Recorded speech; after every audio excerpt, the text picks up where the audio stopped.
keep you waiting. That is perfectly all right. My data indicates clear skies in the coming days. Current conditions for maritime travel, optimal. I'll be ready whenever you are. But are we really gonna set off without telling anyone again?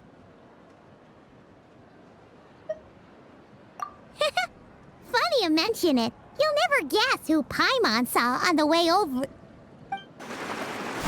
Hey!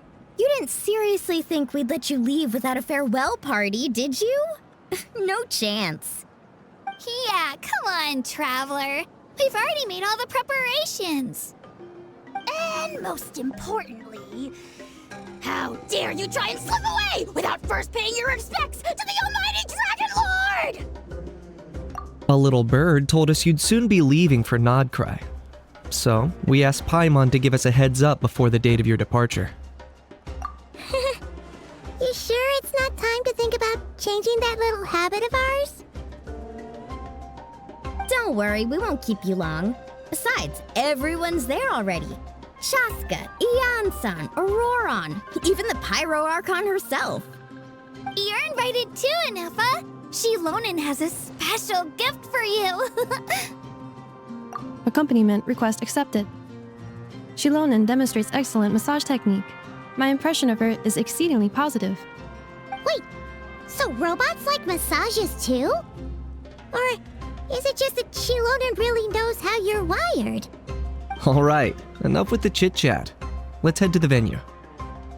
Woohoo! Party time!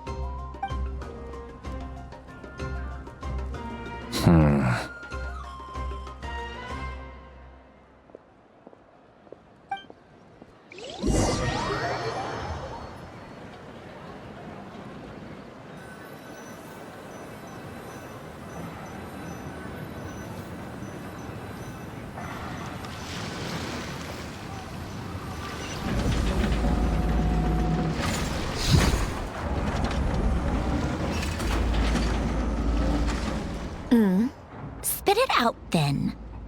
They've set off. Just as my calculations projected. About time I met this variable in person.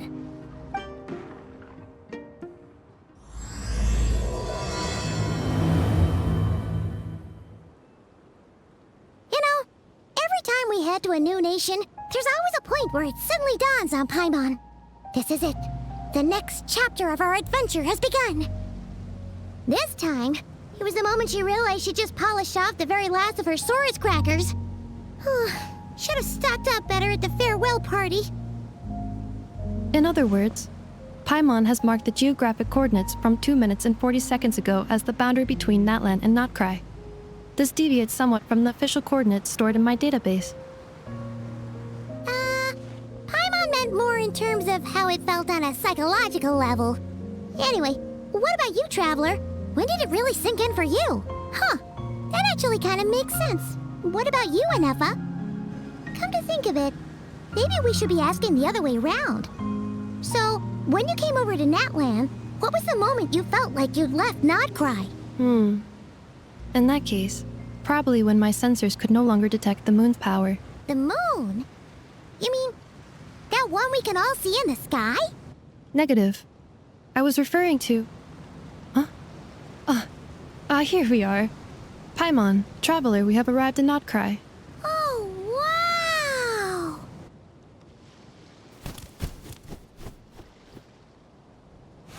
Paimon, Traveler, welcome to Notcry.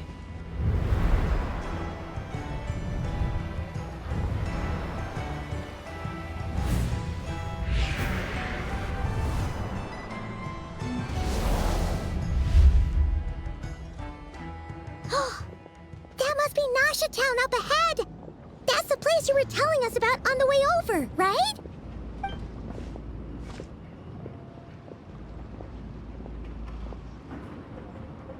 That is correct, Paimon. It is also the most bustling commercial hub in all of Notcry.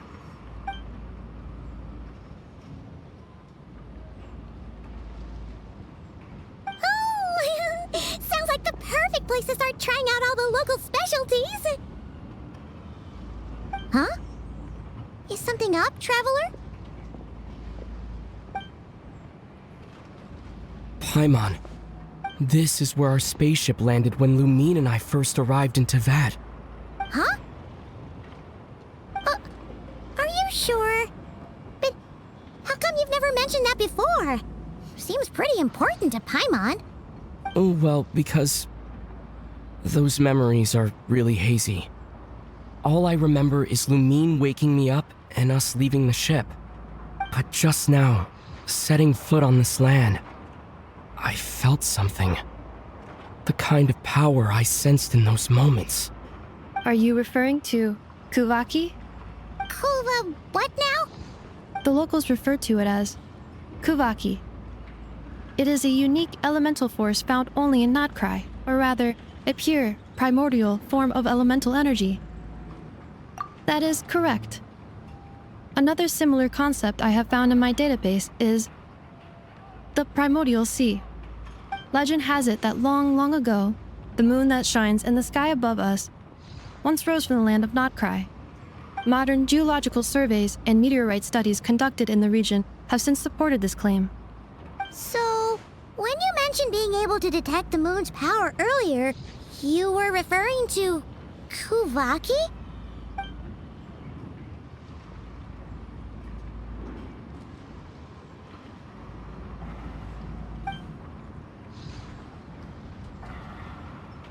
Wait, Traveler, you're saying we might actually find your spaceship here? Do you still remember where it landed?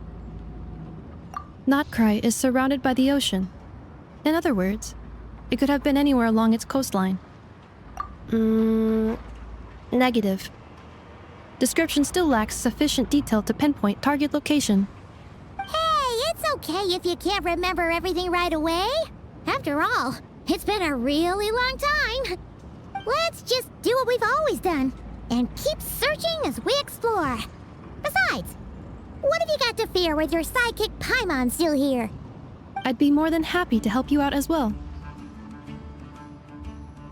Our pleasure. Anyway, just knowing that your spaceship's here in Notcry surely counts as a big step forward, huh? Like we've crossed another boundary? Paimon couldn't have put it better herself. You sure are a quick learner, Ineffa.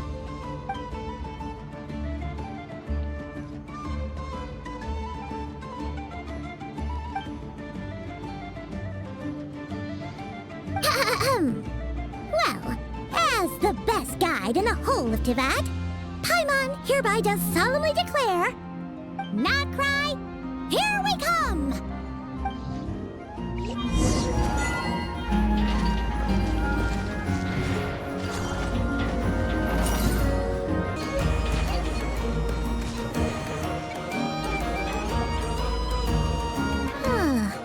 It just occurred to Paimon, if we were looking to put out a missing spaceship commission, or to learn more about Notcry, wouldn't it make sense to drop by the Adventurers Guild? The guild is located in Nasha Town.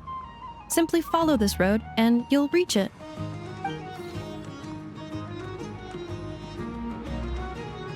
Huh? What in Teyvat is that? Looks kinda like a Sealy, floating around in the air like that. That is a Kuhanki, a species unique to the land of Notcry. A Kuhenki? Does she have something to do with the moon, too? Indeed it does. According to the Frost Moon Scions, the indigenous inhabitants of this land, the Kuhenki, are said to be familiars of the moon goddess, leading those who walk in the moonlight's glow to things of great importance. The moon goddess? Don't all people here worship the Tsaritsa? Although Notcry lies on Snezhneya's border regions, the people here have held their own unique beliefs since time immemorial. As I mentioned, everything in this land shares a deep connection with the moon and the sky above. The beliefs of the Frostmoon Scions seem to date back to the civilization of the angels. According to the documents in my database, even the 7 Archons did not exist at that time. Wow!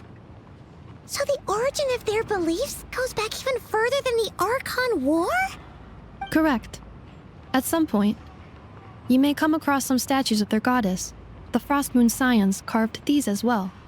Hey! Looks like she's I suggest you follow her. The probability of an ordinary person encountering a kuhenki lies in the single digits. Many here consider them heralds of good fortune.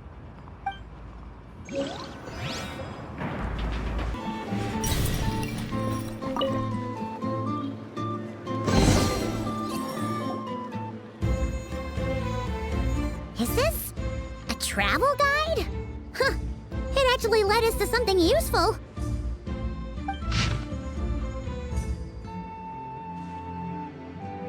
Are there any particular points of interest?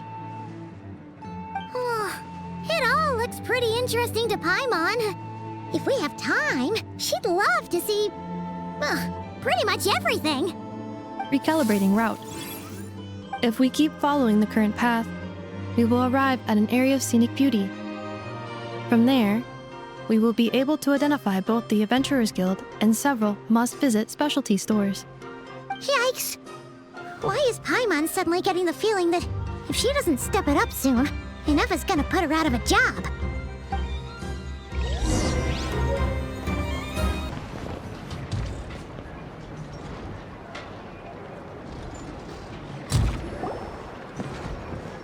Wow!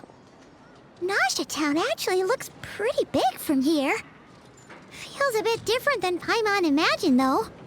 Which aspects in particular deviated from your expectations? Well, Paimon keeps hearing people describe Nodcry as an adventurer's paradise. So she kind of thought it'd be a bit more picture perfect somehow. According to legend, there was indeed an era of peace in Notcry's past, the age of the Fae. Tales of those ancient heroes are still told today. One of the most well-known is that of the Lantern Fae. This individual performed many good deeds for Nodcry. The present-day Lightkeeper's nightly lantern patrols are, in part, a tribute to their memory.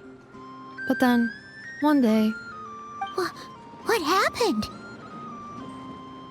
there came a devastating abyssal calamity that swept across Nodcry, and for a time it was left desolate. Heartbroken by what had become of the land they had so cherished, that Fae extinguished their light, just as the abyss had extinguished all hope. Nowadays, the paradise people speak of is more of an aspiration, or an irony, perhaps. An irony? Today, no official authority governs Nodcry. In theory, at least, it is somewhere a person can do whatever they wish, and become whoever they want to be.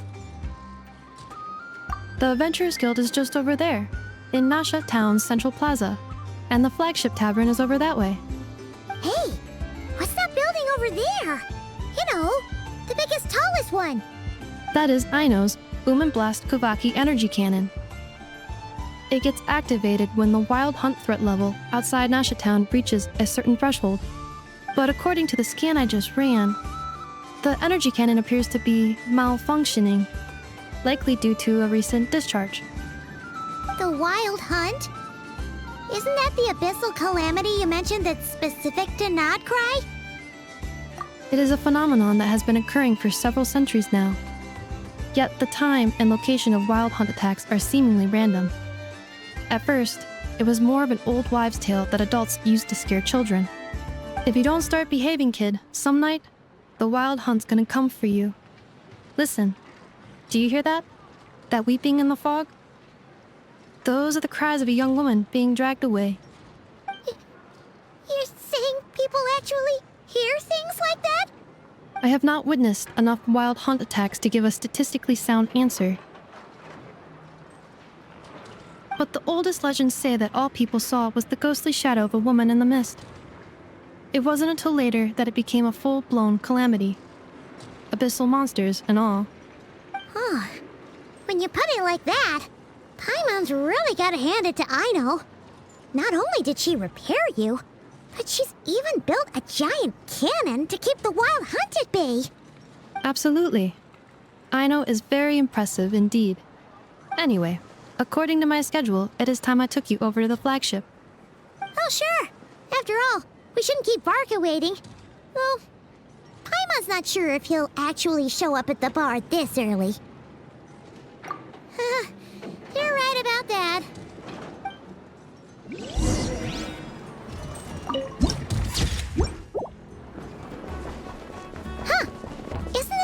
Adventurers Guild?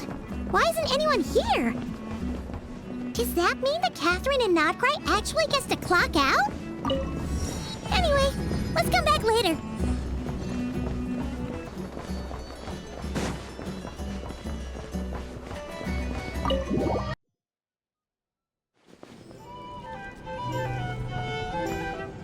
Here we are, the flagship. Varka told us to meet him here in his letter, right? Let's see. Varka? Varka! No matches, I identified. Huh. So he isn't here after all. Oh, guess we never did actually say we'd be arriving today. Hey, why don't we go ask the owner? If what they say is true, Varka's drinking prowess must have left quite the impression.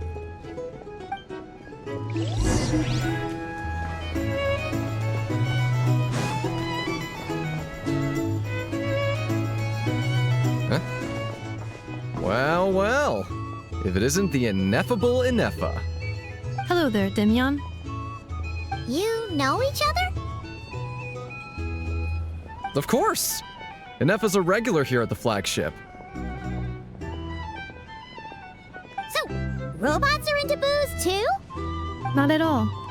The energy conversion efficiency of alcoholic drinks is very low, and most of them are full of impurities. Still, I can affirm that your berries and fried meat deserve a solid 9.12 out of 10. It has Aino's approval too. Funny that you should mention that. While you were away in Natlan, Varka would come in here every day to pick up a serving of berries and fried meat for Aino. Aww. He must have been worried sick that she wasn't eating properly on account of being so hung up about Ineffa being gone. Actually it's 'cause Varka found out that Aino went wild after Ineffa left, gorging herself on snacks she normally couldn't get her hands on. So it was more worry that she wasn't getting a balanced diet. I think I might have just put my foot in it. Anyway, since you're back from Natlan, these two must be the ones Varka mentioned. The Traveler and Paimon, yes? Yep, that's us. So, from the sounds of it, you must be a close friend of Varka's too. Varka? Goes without saying. After all, he's the only one around here who's ever managed to stay standing after 10 rounds of the roulette special. Paimon can't believe he's made such a name for himself. Though, guess it's hardly surprising how. Right now?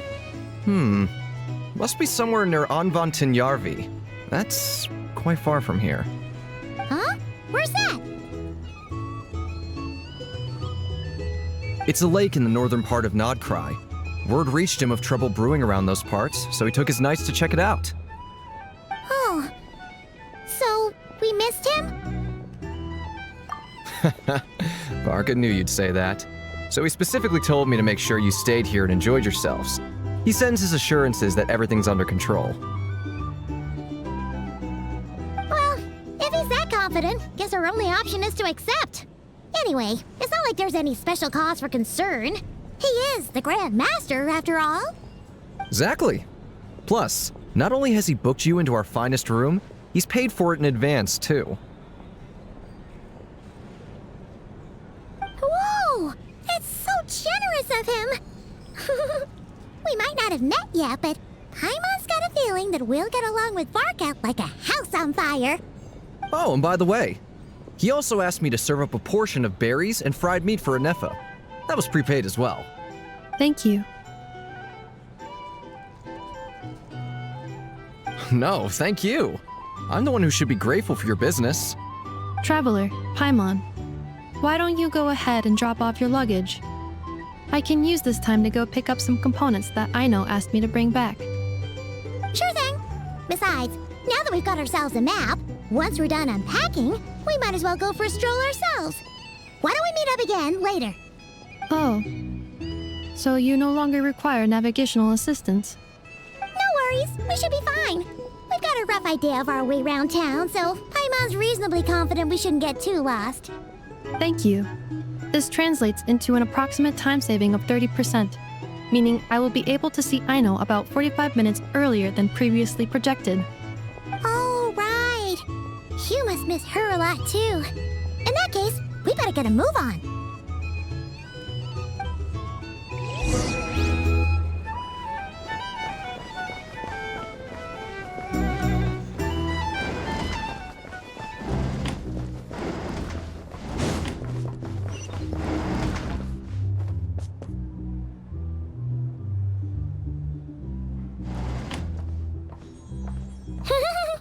Feels pretty nice having someone sort out our food and lodging for us, huh?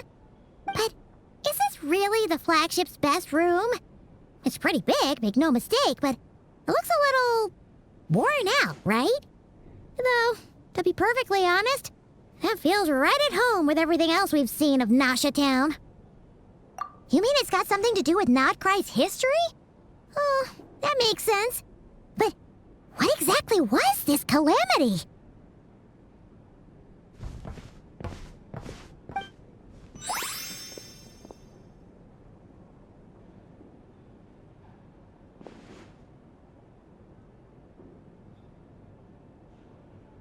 Oh, should we try the berries and fried meat too?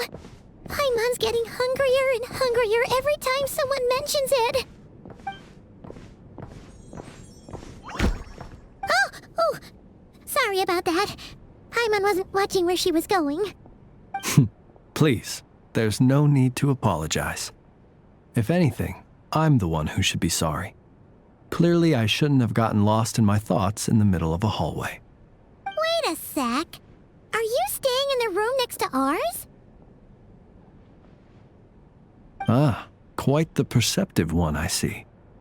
First things first, allow me to introduce myself. My name is Kirill Chudamirovich Flins, but please, just call me Flins. Whoa, that's an impressively long name for sure. Oh, is that so? Names like mine ought to have been fairly common in Snezhnaya, at least in the past. Would I be correct then to assume that the two of you are travelers in this land? Yep, you sure would be. Paimon is Paimon, and this is the Traveler. We've been to a bunch of nations already, but we only just arrived in Nodcry today. What a rare honor it is to meet such worldly travelers. Are you here for travel too? If only I had the time to spare. No, I'm just staying the night. Oh, so you're here for business? That's certainly one way to put it. I'm a Ratnik of Nodcry, normally stationed near the burial grounds to the north. My sole cause for being here today was to repair this lantern of mine.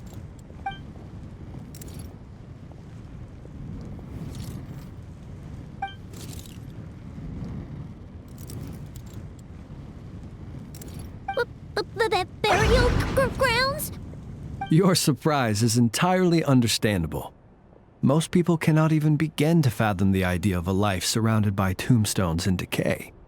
But if you've heard of the calamitous abomination that is the Wild Hunt, you'll know that in their wake they bring a host of souls tainted by abyssal filth. That then is why we are stationed by the burial grounds, to hold the line where it is most vulnerable. Oh, so it's all about fighting against the abyss. Oh, sounds like a tough job. I thank you for your concern. But in truth, I've long since grown used to it. In fact, I like to think it rather suits me. If anything, I'd say I prefer the peace and quiet of a graveyard to the hustle and bustle of urban life. Paimon sort of gets it now. But even so, she is still pretty sure she could never get used to living in a graveyard herself. For one thing, she'd be too scared to fall asleep at night. Oh, I assure you, there's no need to worry on that account. The kind of ghosts you find in cemeteries aren't too big on talking. But even when they do, they're usually far more discreet than the living.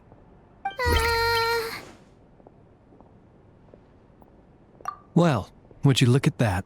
Who'd have thought we'd end up chatting this long? Must have a lot in common, huh? Forgive me, but I must excuse myself, for the time of my appointment draws near. And in terms I'm sure you'll understand, a lanternless ratnik is like a mapless traveler. A serious conundrum indeed. Oh, sure. In that case, you go right ahead. We won't keep you any longer. Not at all. Should the opportunity present itself, I'd gladly continue our conversation another time. You're always welcome to come visit my grave. The grave I stand watch over. Your visit would bring much-needed light to that place of final rest. Right. Well, if we get the chance. Then allow me to wish you a traditional ratnik's farewell. See you by the graveside. Ugh. Jeez. What a weirdo. Not to badmouth him at all. In fact, he seemed pretty cultured, but at the same time, kinda spooky? Must be all that time he spent around graveyards. His lantern? No, not really. You mean, 'cause it was broken? Huh. Guess you've always had a nose for stuff like this. If you're worried, you can always ask him the next time we cross paths. Hey, don't you start spouting all that weird stuff too.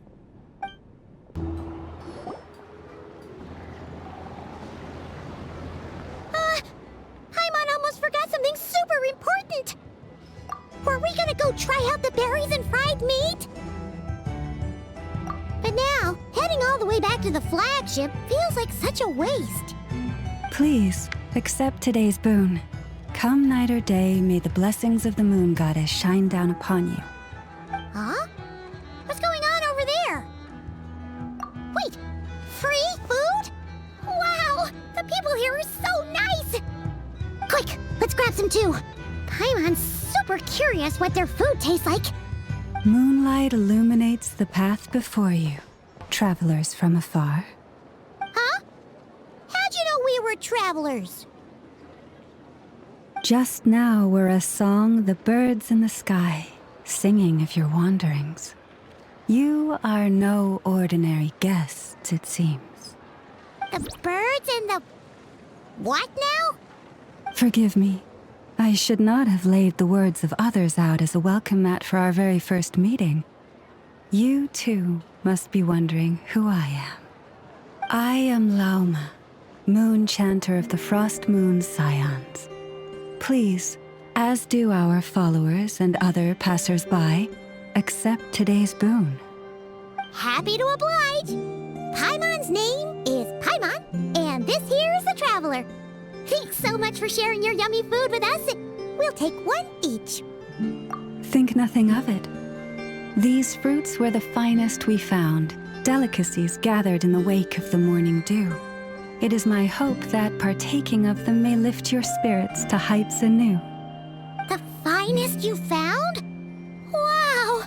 That sure is kind of you, but wouldn't you want to keep those for yourselves? The first fruit of the harvest must be placed upon the moonlight altar, not as an offering to the gods, but as a spark for lost hunters. For it is the blade of the starving that darkness most easily corrupts. As perhaps you have already heard, we Frost Moon Scions revere and worship the moon goddess. We believe that together, virtue and compassion are the shining light that will lead us all out of the long, dark night. And now, with tides of haughty Fatui swarming into Nodcry, driven by greed and greed alone, more than ever before, we must all unite under the banner of virtue. Huh, look who it is again. Those unsufferably kind-hearted Frost Moon Scions. Got enough for us too? That's right! 2 servings each! We're starving over here! Fatui! After what you've been doing to our sacred statues, how dare you even show your faces? Wilhelmina, bestow today's boon upon our guests. You hear that? No slacking now. We'll have the very best you got. But, my lady, they... Please, you two, accept this meal. But remember this. Kindness is the first lantern left to guide those who stumble in ignorance. Come again? Let me finish. But should they still refuse to follow the moonlit path, then by our frosted blades shall we show them its shadow. You! Hey, look who it is. Tch, whatever. Just you wait. We'll be coming for you next. Huh? Where's the meat? Who wants to eat this garbage? Those stooges really are the worst. Ever since they came to Nodcry with all their weird equipment and built that so-called experimental design bureau, our lives have been turned completely upside down. Judging from how they reacted just now, it seems the Fatui already know who you are. Well, we have gotten in their way in pretty much every nation we visited, so we're probably at the top of their blacklist by now. I see. Then, on behalf of the Frost Moon Scions, I thank you for the goodwill you have shown us. Because if they had gotten ahead of themselves just now, I'm sure you would have stepped in to help. Just as the birds and beasts put it, your arrival heralds joy to us all. Besides, for a weary traveler far from home, what better respite than to bathe in the moonlight? You will always be welcome at the Frost Moon Enclave, the place we call our home. May we meet again in the moon's gentle glow. These are delicious! So refreshingly fresh! Those two Fatui wouldn't know a good thing if it came up and bit them on the shoulder. Looks like Ineffa isn't done with her shopping yet, and the Adventurers Guild is still empty. Where should we head next? Good idea! Wouldn't want to let the Kuhenki down, after all. Let's see... Okay, Paimon's got our route all figured out. So, all that's left to say is... don't fall behind! This is Nuts and Nuts. It's mostly a fruit shop, but there's a crafting bench, too. This is the Speranza, one of the travel guide's recommended restaurants. All the waiters here are kids. This is the Vesnitsi Prolegic Greenhouse. Apparently, their flowers are all made of metal, so they'll never wilt away. And this is the Rossum Workshop. If you ever need a weapon made, this is the place to go. And over here, they've got a super tall observation deck. Whoa! Take a look at that! You can see really far out into the distance. That way's north, and that looks like something built by the Fatui? And then over there to the west, that must be the place Lauma mentioned, where the Frost Moon Scions live. So, what'd you think? Even if Ineffa kinda stole her limelight earlier, this just goes to prove that Paimon's own tour guiding skills aren't too shabby either, right? She sure is! It'd take hundreds of years of practice to beat the best tour guide in all of Tibet. Huh? Look! There must be someone at the Adventurers Guild now! There's already a line forming outside! Looks like we'll finally be able to ask about your spaceship! Oh, or was there anywhere else you wanted to stop by first? Where? Which one are you... Oh, now you mention it, Paimon's noticed it too. Ugh, better not be who she thinks it is. Anyway, where we go first is completely up to you. Either the Adventurers Guild, or that suspicious-looking shop. A word of warning, though. If we step into that shop, be sure to keep a very close eye on your Mora.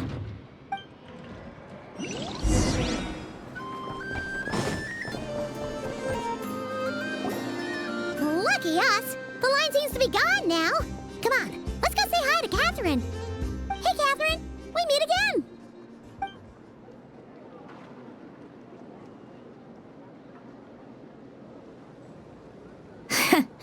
How ridiculous. Huh? They often say that mortals, shackled by their own flesh and blood, may fail to perceive the truth of this world, even when it is right beneath their very noses. Yet I had not expected to have the pleasure to witness such heights of absurdity firsthand. But Paimon must have gotten the wrong person. At second glance, you do seem a bit younger than Catherine, and you certainly sound a lot less friendly. A creator might forgive ignorance, but being mistaken for one of my own creations is beyond all pardon. Look very closely, for standing before you is none other than Marionette, 7th of the Fatui Harbingers. A harbinger?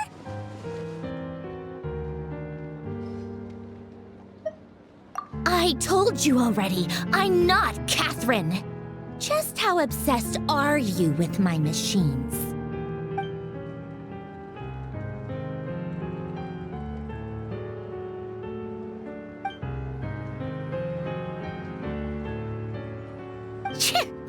Today's encounter is merely a courtesy call. A friendly warning, if you will. You interfered with my work once before, with that little robot. I let it slide. After all, it was nothing more than a distraction, a side project at best. But we are in Nod Cry now, and as such, I strongly advise you not to stand in the Fatui's way. Otherwise, the next time we meet, I might just have to drop all this meaningless etiquette. Oh, please. You've got some nerve coming out with barely veiled threats like that. You're the one stirring things up here. Oh, perhaps you have misunderstood. Just because Nod Cry lacks a ruler at present, that does not mean it should not be ruled. We Fatui are simply establishing a new order. Yeah, right. More like shady experiments, judging by your massive, creepy research facility. I've said what I came to say. What you do next, only you can decide. So why don't you start by using your already limited processing capacity to calculate your even more limited options? And, being the refined young lady that I am, I shall indulge you just this once. Ad Astra Abyssosque. Welcome to Nod Cry, Dominion of the Fatui.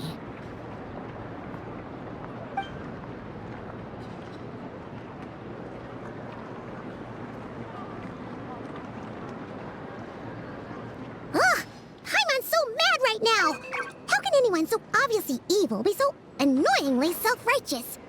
But if a Fatui Harbinger is here to greet us in person, that can only mean one thing. We'll have to be extra careful from here on out. Paimon hates feeling like she's being watched. Hey! The real Catherine's back! Ad Astra Abyssosque. Welcome to the Adventurers Guild. How may I help? I will do everything I can to assist you. You're so much nicer to talk to, Catherine. Please don't leave us again, okay?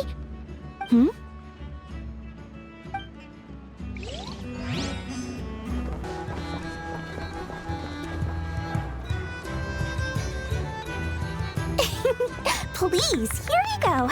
And if you ever need anything else, don't forget to make the great Lord Sangama Bay your first port of call. Oh dear. So it is the real deal. Of course it's the real deal.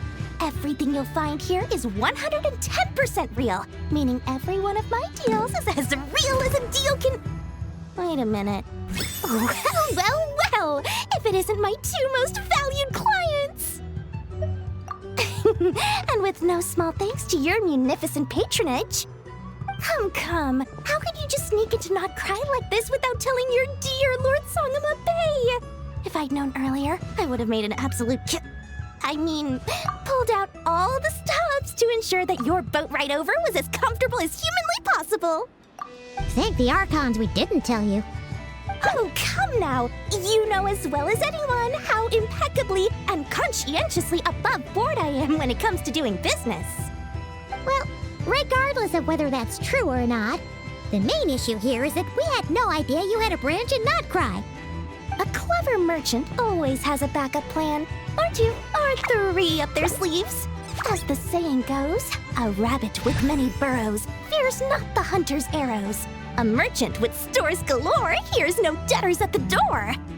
Since you're both here in Notcry, would you care for some of my finest local souvenirs? Whatever you're looking for, I have it. Or if it's Sumeru you're missing, I've got that covered too. We literally just arrived. Do we look like we're on the hunt for tourist trinkets to take back for our friends? My, your high-minded tastes never cease to impress. In that case, I know just the thing. You must be on the hunt for something like this? What's that? Your hat? Information, of course. Information about Notcry, locked securely in the otherwise impenetrable vaults of the Lord Sangama Bay's brilliant mind. I knew it! I just knew you'd appreciate the value of my wares. On the back of all our pleasant dealings in the past, I'll even take a hit by throwing in some insider info for free. Wow. You sure are feeling uncharacteristically generous today. What do you mean by uncharacteristically? I am the most generous person forget it. Anyway, the long and the short of it is this. The moment I set up shop in Notcry, it struck me how many different factions there were, all competing against each other for power and influence. Well, as they say, there's no time for business like a crisis. Things got even more turbulent after the Fatui pulled down 2 ancient moon's remnants. People began to catch a whiff of the coming chaos. And the more troubled the waters, the greater the potential profit. Not at all sorry to interrupt, but we're not here for Mora. Oh, really? But surely it was the tales of an adventurer's paradise that brought you here. The chance to take your very own slice of all the latest and greatest business opportunities. In that case, what would you like to know about?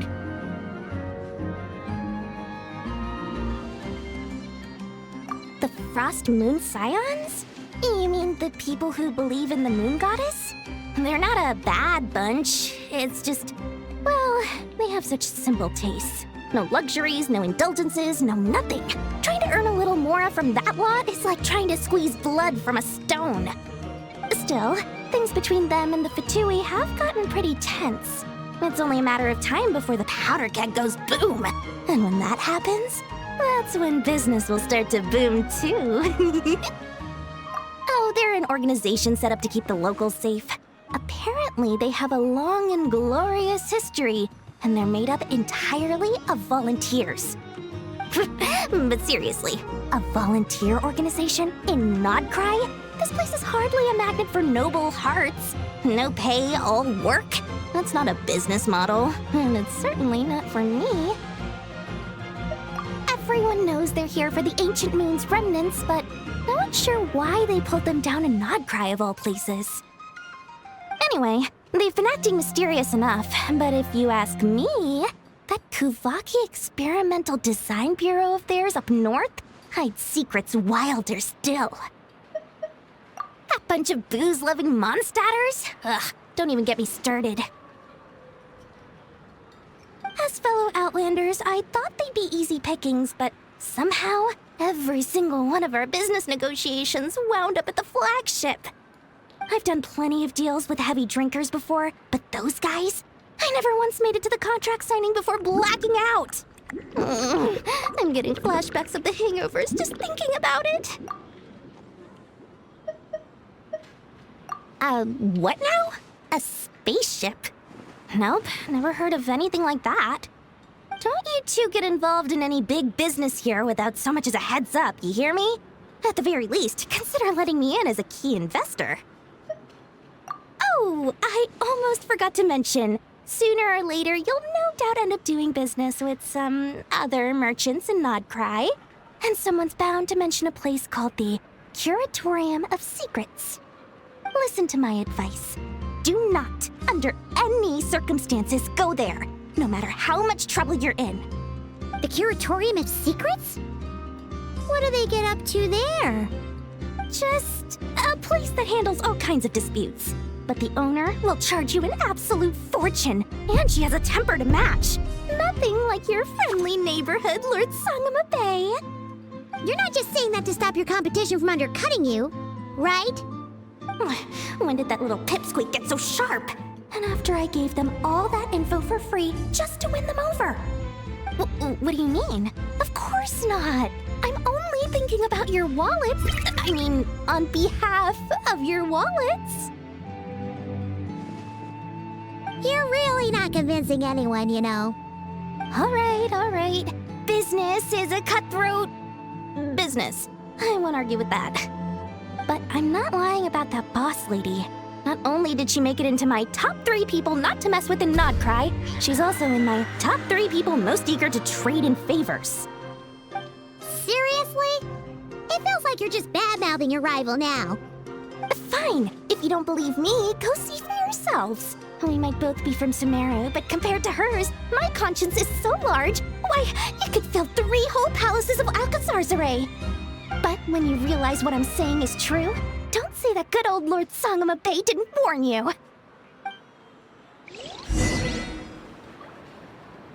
Anyway, don't be a stranger now. We might be in Nodcry, but don't forget, Dori's doors are always open for you.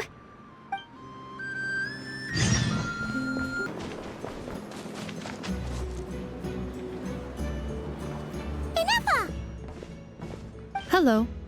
I was just about to start tracking your whereabouts. Did you manage to get everything Aino asked for? I did. What about you? Do you need me to navigate or introduce any more places around town? Not for now. We've seen most of it already. We probably need some time to process everything we've learned, though. Any progress with the spaceship? No. Catherine came back just now, so we asked her, but even she hasn't heard a thing. One possible explanation is the vast stretch of time that has elapsed. Additionally, given the limited resources available in Nodcry, it is entirely plausible that the wreck was scrapped for parts, or even mistaken for a pile of broken machinery. Aww. Understood. In that case, why don't we go ask Aino together? After all, she was the one who salvaged me, ancient dragon technology and all. If there really are any unusual parts floating around Nodcry, there's a high chance they've passed through her hands at some point or another. Good point. And since you keep mentioning her, we're curious to meet this whiz-kid mechanic too. Understood. Then I'll handle navigation as before. ETA at the Clink Clank Krumkake craft shop. 34 minutes ahead of schedule.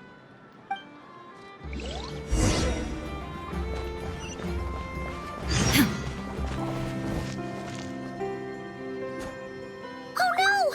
There's a little animal trapped over there! Let's go help it out! Huh? That's weird. Why isn't it responding? The tides of Kuvaki affect everything in Nodcry. So much so that many creatures have evolved a kind of dependency upon it, growing stronger or weaker as it waxes and wanes. This little animal must have been caught here unprepared. So you're saying we need to use Kuvaki? Paimon will leave it to you guys then. Don't be scared! We'll get you out of there soon!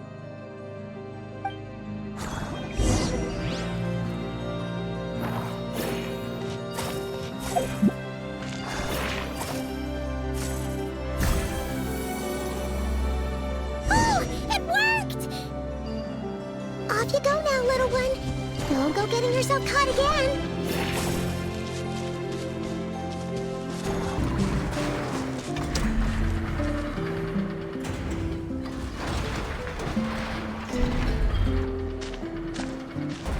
Here we are. The place Aino and I call home. Whoa! So many machines that Paimon's never even seen before. And Then there's all these little robots. Did Aino build them all? That is correct. It looks like Aino has created 3 more little bots since I've been gone. Aww. Well, you were gone for quite a bit. She must have missed you. I missed her too. I want her to see what I've become. Let's not keep her waiting any longer then. Come on!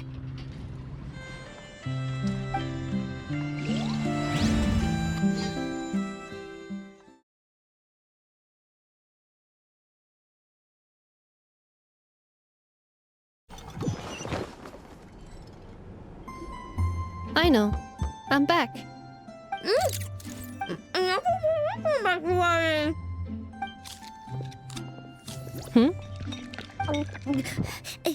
Ineffa? You're back significantly earlier than I expected. Like a whole 30 minutes at least. Everything went very smoothly, which saved me quite a bit of time, so I...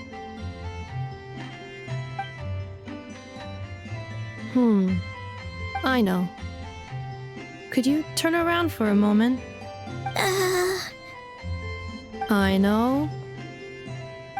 I've been on my best behavior the whole time you've been gone. She's got chocolate all over her mouth. Aino. While I was away, did you strictly abide by my tailor-made snack intake schedule? Oh, of course I did. 1 whole cake, 1 crumb cupcake, and 1 pack of chocolates a day, right? It was either a cake or a crumb cake or a pack of chocolates per day. Oh, shoot. When did you finish the snack stash I left for you? Literally just earlier today. Let me just go run a scan on that. I meant today, a week ago. And then you restocked an entire week's worth on your own initiative? 2 weeks worth.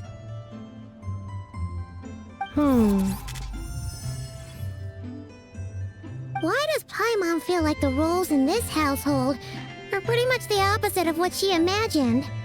Calculation complete. Aino's recommended snack calorie intake for the next 4 weeks. 0. No fair! You're a meanie, Ineffa.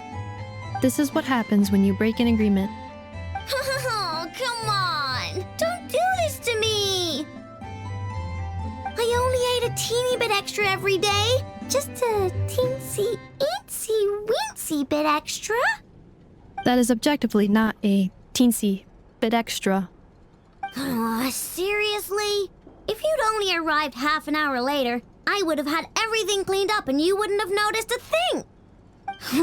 But now that I think about it, you even said you'd come back a bit earlier than you did, so I wouldn't have to worry. But then, you were away so long, and I was so worried about you. And that's the only reason I even... Oh. I know. I am very sorry to have kept you waiting. I'm back now. Welcome home. Oh. So, will I be able to keep eating snacks as usual now? Negative. Okay. Well, given that I am later than I initially projected, I'll let it slide. But just this once. Thanks, Ineffa! You're the best! Aino, allow me to introduce. It's the honorary knight and Paimon! I know. Uncle Varka talks about you guys all the time. Nice to meet you, Aino. Ineffa's told us all about you, too. Huh? Really? She actually said that about me? Well, she's not wrong. Oh yeah, so, you're here to see Uncle Varka, right? A couple of days ago, he suddenly said he had to head out on business, and that he might not be back for a while. He asked me to let you know if I saw you. Yeah, we heard about that at the flagship. Did he say what he was doing? Nope. Just told me to take good care of you guys and make sure you feel right at home. Oh, shoot. Please, take a seat.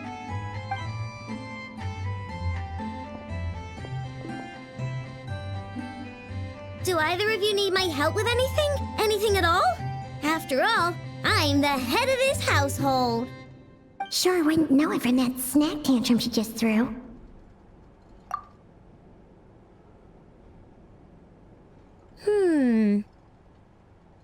A spaceship, huh? From outside to that? Exactly. So, ring any bells? No. Oh, you sure? Nope means nope. Never seen the slightest trace of it. More specifically, by nope, I mean, I've never seen a single piece of tech in all of Notcry that might have come from out of this world. Not in any new machines or in any old ones either. Huh. What Aino means is that your spaceship almost certainly has not been disassembled nor repurposed as parts for other machines. Oh, so that's what she was getting at. Yep. I've taken apart pretty much all the fun stuff in this city at one point or another, but I don't recall ever seeing any components that were anywhere near that special. So, either your spaceship crashed somewhere it's never been found, or someone did find it and then hid it really, really well. But who would even do something like that? Beats me. Maybe someone who thought they could stash it away for a rainy day. Just like how I sometimes hide snacks in the...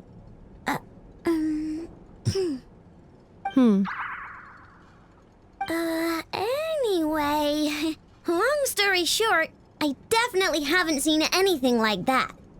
Besides, sounds like it would practically be ancient history by now. If anyone still has any leads on what really happened, it'd be the Frost Moon Scions. The Frost Moon Scions? Huh? Haven't heard of them yet? Didn't Ineffa tell you about their rituals? There wasn't enough time to delve deeper into their history and traditions. What kind of rituals are we talking about? I've never actually seen them myself, just heard bits and pieces here and there. They say that each of their moon chanters has had access to an ancient relic that lets them see the true past. Not sure exactly how it's meant to work. I can't get my head around anything that can't be explained by either machines or science. And to tell you the truth, I don't like it much either. Looks like we'll have to try our luck with the Frost Moon Scions. Aw, leaving so soon? Sure you don't want to hang out a little longer? It's getting late, Aino, and these two still need to head over to Hisi Island.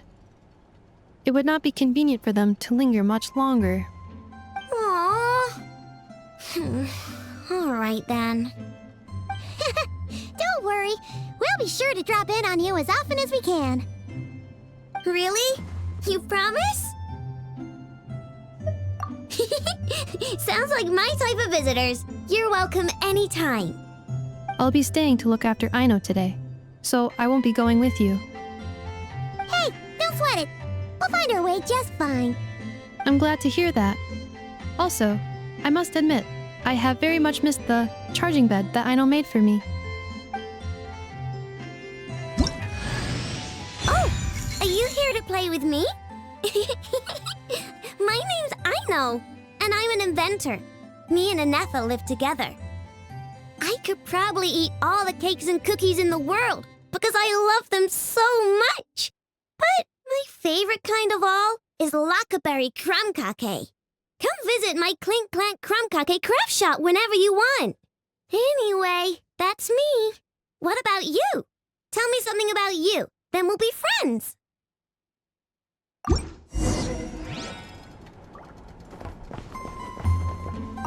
Ineffa, Yes? feeling comfortable? I am indeed. No bed in the world is as comfortable as this one. Ineffa, Yes? want me to increase the charging rate? Please, if you would.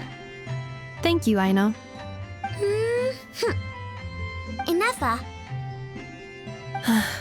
Yes? I'm hungry. In that case, please enable quick charge mode.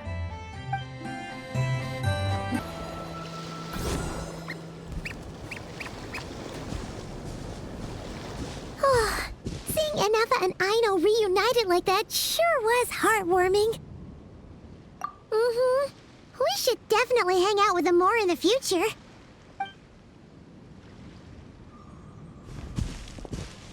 Speaking of homes, we must already be close to where the Frost Moon Scions live. The vibe here feels different, just like the scenery.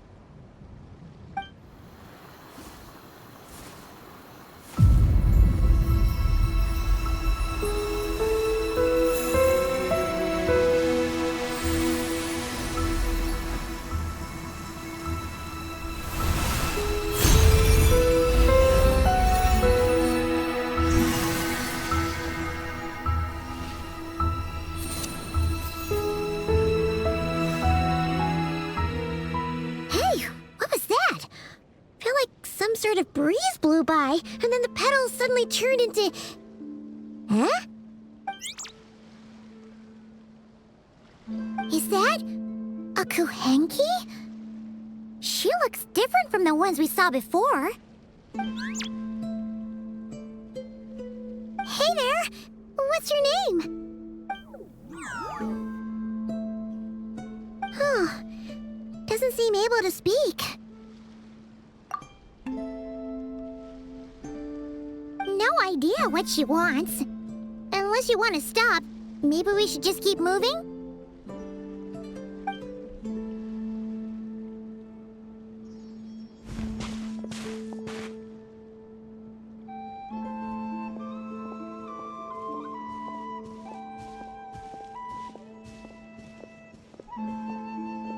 She's following us!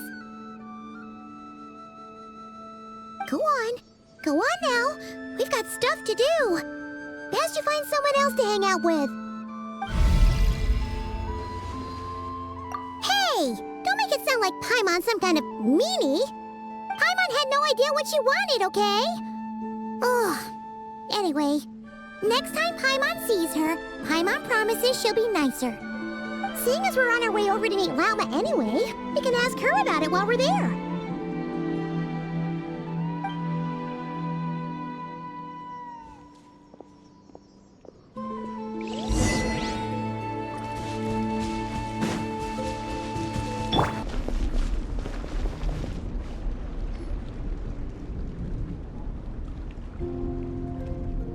Huh?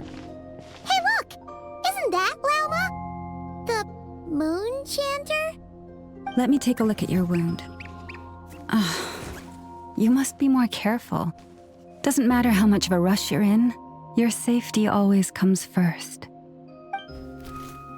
Oh, you're back too. How was your day? You what? Those two Fatui?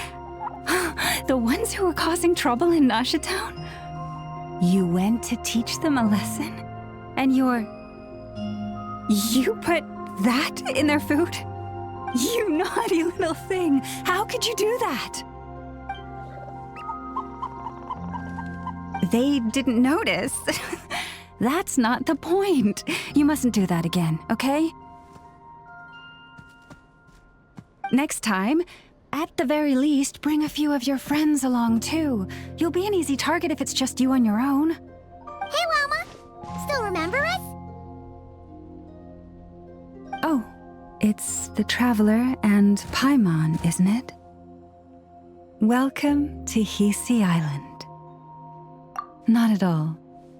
Those who come with kindness in their hearts are always welcome with the Frost Moon Scions. Were you just talking to those animals? I was indeed.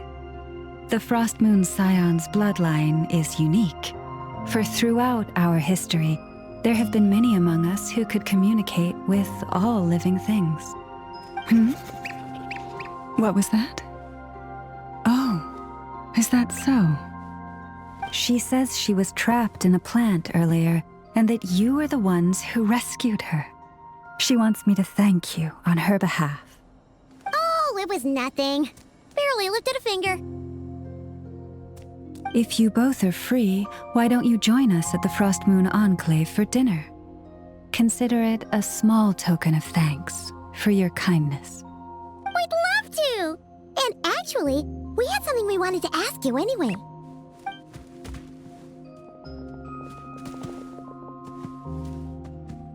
Oh. You're interested in the story of Kutar? Kutar? Yes. Kutar is our moon goddess. The moon maiden who guides us. But up close, this one somehow seems a bit different from the one in Nasha Town. It's like it's more... natural? Or like... more harmonized in its design. That is because ever since the Fatui arrived in Nodcry, they have been modifying and defacing our statues as they please. These statues were made by the Frost Moon Scions who settled here hundreds of years ago, crafted from the very finest Lunasol stone. Not only is this stone exceedingly rare, but it also brims with Kuvaki. I suppose the latter must be what caught the Fatui's eye. For a time, we put up fierce resistance. But now, this is the only one left that still retains her original form. We heard they even pulled some ancient moon's remnants down from the sky. That's right. The two largest remnants landed in Nodcry. One here on Hisi Island, and the other on Paha Isle. The Fatui built their research facility on top of the remnant over on Paha Isle. But they've had their sights set on the one here, too.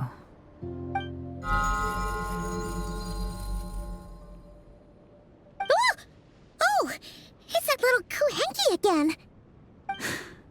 Surely that can't be. Hey! We've been wondering what was up with it, too. It just appeared out of some petals and hasn't stopped following us since. No, that is no ordinary Kuhenki. These we name Luonnotar, beings born from the moon goddess's blessing. Can you understand what it's saying? We honestly haven't got the slightest idea why it's been following us. I'm afraid not. I cannot fathom its thinking any better than you can.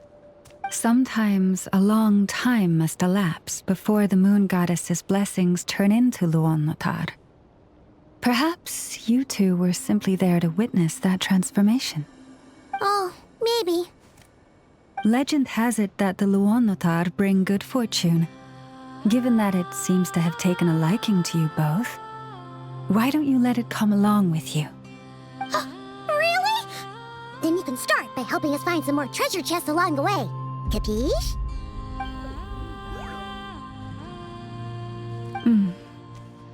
Twilight approaches.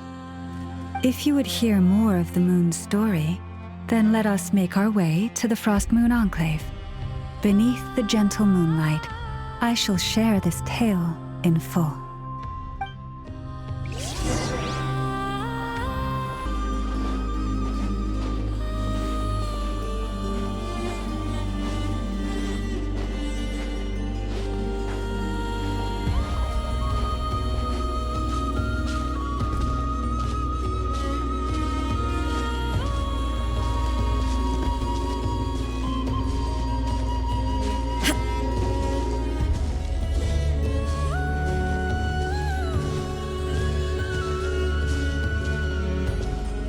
Oh, Lady Lauma, you're back.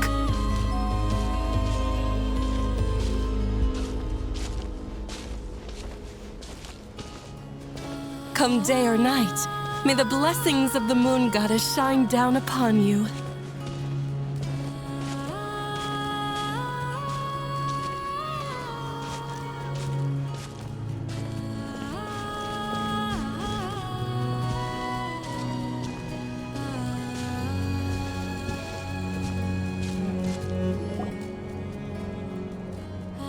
Lauma, you have returned.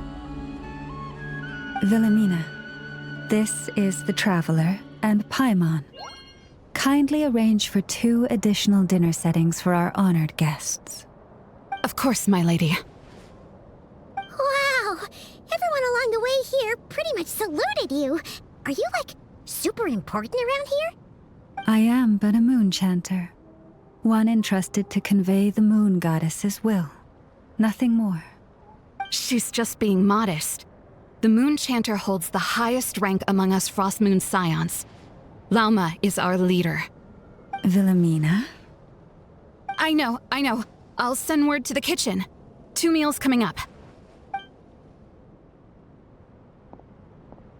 Whoa! Paimon had no idea you were such a big shot. It is merely that the unique traits of our bloodline have manifested themselves especially strongly in my person. That is no accomplishment of my own. Please, follow me this way.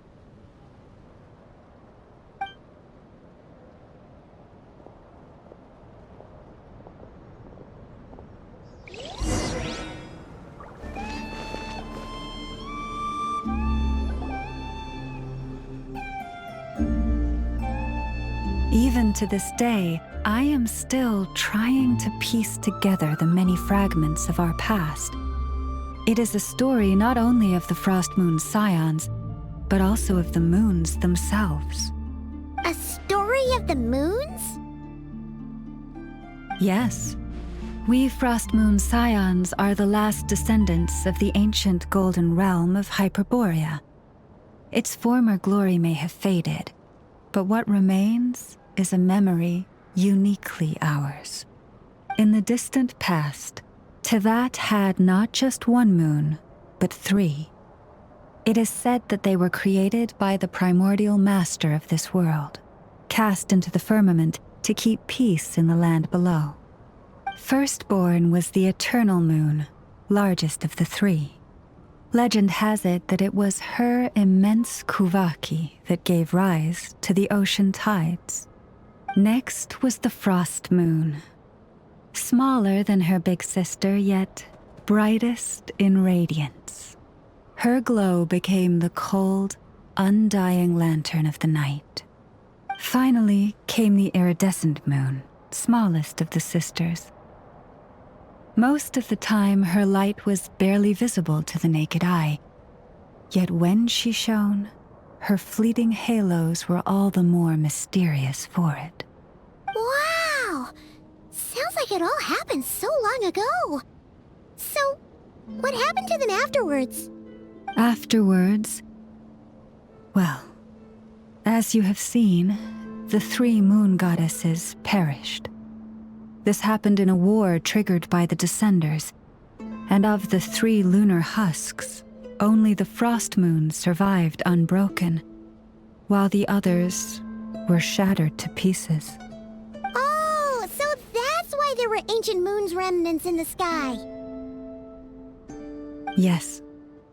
It is also said that when the moons shattered, most of their fragments rained down upon this land like stardust. That is why Nodcry is blessed with such an abundance of kuvaki. As for the remnant that the Fatui recently pulled down, that belonged to the eternal moon. Wait a sec. But you just said that 2 of the moons were shattered, so where are the remnants of the iridescent moon? The iridescent moon's remnants were never found. What happened to her after the war remains a mystery. Some say she vanished in an instant, while others believe that her remnants are simply too delicate to leave a trace.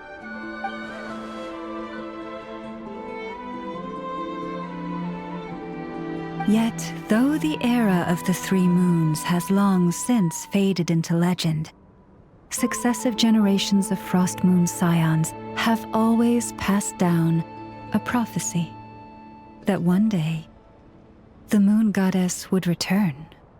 And in the end, that prophecy did indeed come to pass, though not quite. Lady Lauma! Lady Lauma, are you there? Cappy, what is the matter? Lady Lauma, it's my daughter, Karina. Her illness. Take me to her, right away.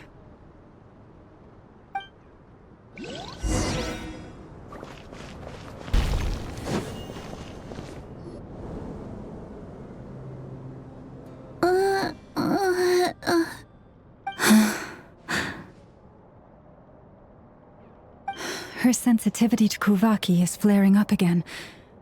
After her last treatment, did you follow my advice and seek medical help in Nasha Town? But those doctors are all Snezhnayan. They're outsiders, compatriots of those brutes who invaded our homeland. How can we possibly trust them? Not all outsiders are enemies, Cappy. They've been treating this condition for generations. They have the experience we lack. But we're Frostmoon scions. Should we not remember what the outsiders did to our moons? Surely the Lady Kutar will reward our devotion. But Cappy, Kutar is long... This isn't the time for a debate. O lost child, snow-swept and buffeted by the howling winds of the frigid night, let not the silver flame within you fade. By the frost moon's grace, I shall warm you, curled up as a fledgling in frozen soil. Praise be to the moon goddess, my Karina.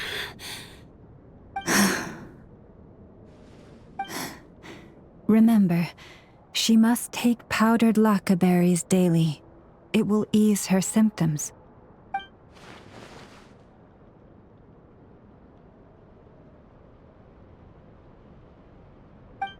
Lauma? Philomena, what is it? Dinner is ready. I see. Cappy, let her rest here for the night. I'll have someone bring her a blanket. All right. Thank you so much, Lady Lauma.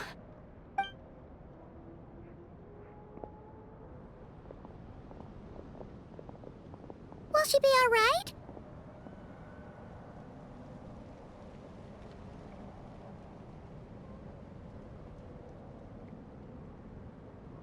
Yeah! If there's anything at all we can do, please don't hesitate to ask. Thank you for your kindness. For now, though, Karina should be fine. She'll be feeling a lot better tomorrow.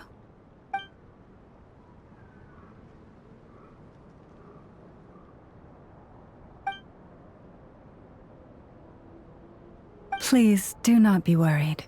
Come, let us head to dinner. I believe you still have some questions for me.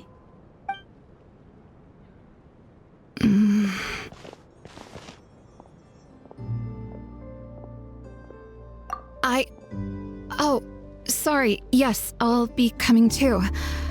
I was just thinking about something. Oh? Lauma makes such an unshakable moon chanter. Calm, capable, someone we can count on. Deep down, though, I know she's been quietly carrying the burden for the rest of us. Traveler, Paimon. Believe me when I say that as a fellow Frostmoon scion, I do worry about Lauma. It's just that sometimes it's hard to say it to her face. Could I ask you to look out for her? I can tell she really trusts you. I fear that would stress her out even more. Sometimes I really admire her strength, but at the same time, I can't help feeling powerless myself.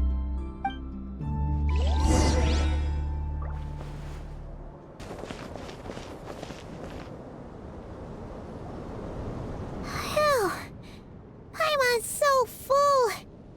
That was even better than the stuff you gave us before. I'm glad to hear it. Thank you for accepting such simple hospitality. Hey, we should be the ones thanking you. Seriously, that was seriously scrumptious. How did you even manage to finish it? This slop's barely edible. Then again, I guess that's what you'd expect from savages. It's you! Those rude old Fatui we just met back in Nasha Town! My sincerest apologies. If you found the food we gave you earlier difficult to swallow, may I suggest taking a deep breath and joining us? These delicacies might change your mind. After all, I suspect that your previous meal may have been tainted with something most unpalatable. Huh? What do you mean? Tainted with what exactly? With the bitter snobbery of those who call themselves civilized. Why, you? Looking for a fight? Sure, I'd be more than... Hold it! We're not here to brawl. Yet. We're here on official business. Orders from above. We're here to deliver the Frostmoon Scions a warning. Or rather, a final ultimatum. You have 3 days to hand over the relic and reveal the whereabouts of your so-called Kutar. If you fail to do so, the Fatui will immediately begin the cleansing of Hisi Island. Which, by the way, is the sovereign territory of the Tsaritsa of Snezhnaya. What insolence! Your demands are outrageous! For generations, this land has belonged to the... Dear guests, allow me to save you both time and trouble with a speedy reply.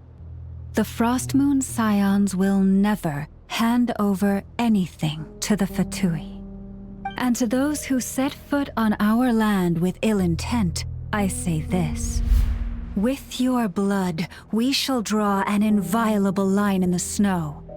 That applies to you, too.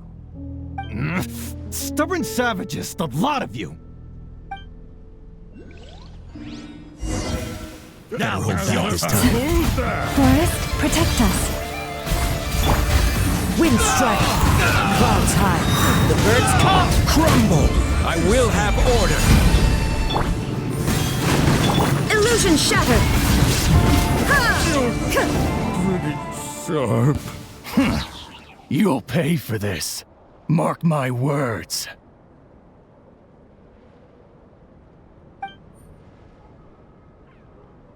Hey, if you're so tough, get back here and put him up! Huh. Guess all they're good for is running away. I'm so sorry. You've had to put up with far too much unpleasantness today. Come on, it's not your fault. We don't like bullies like them either. But still, they mention a relic and Kutar. What exactly could they be after? Oh yeah, so this might not be the best time to bring this up, but we kinda have a favor to ask of you, Lauma.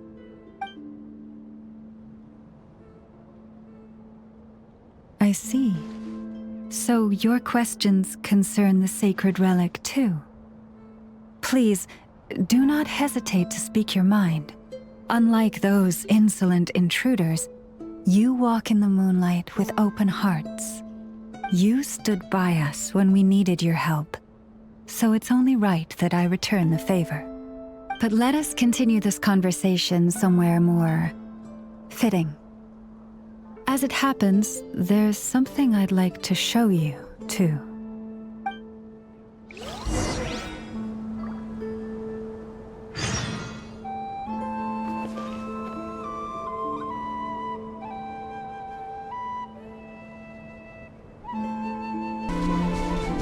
Whoa! Now that's one huge statue! This is the statue of our goddess, the Moon Maiden Kutar.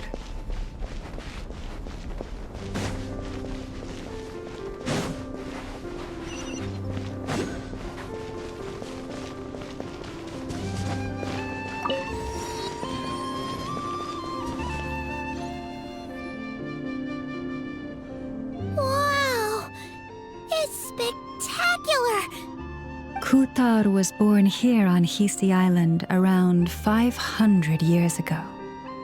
As it just so happened, a priestess of the Frost Moon Scions witnessed the moment of her birth. Instantly realizing that this was the prophesied rebirth, she quietly recorded the event and carved this statue to honor that miracle.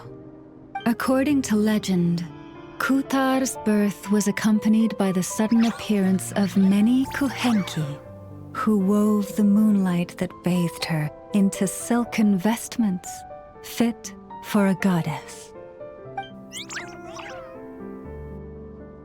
Hey! It's like it knows we're talking about it. From that day forth, the Kuhenki have been regarded as Kutar's familiars. Some believe that their habit of guiding travelers to hidden treasure stems from an instinct. The same one that not only drives them to protect the moon goddess, but also to make her smile. After all, according to the records, Kutar always looked lonely as she gazed up at the distant moon. Kutar left Hisi Island before I was even born. According to the previous moon chanter, the goddess was angered by our people's greed, and that is why she left us. Where did she go?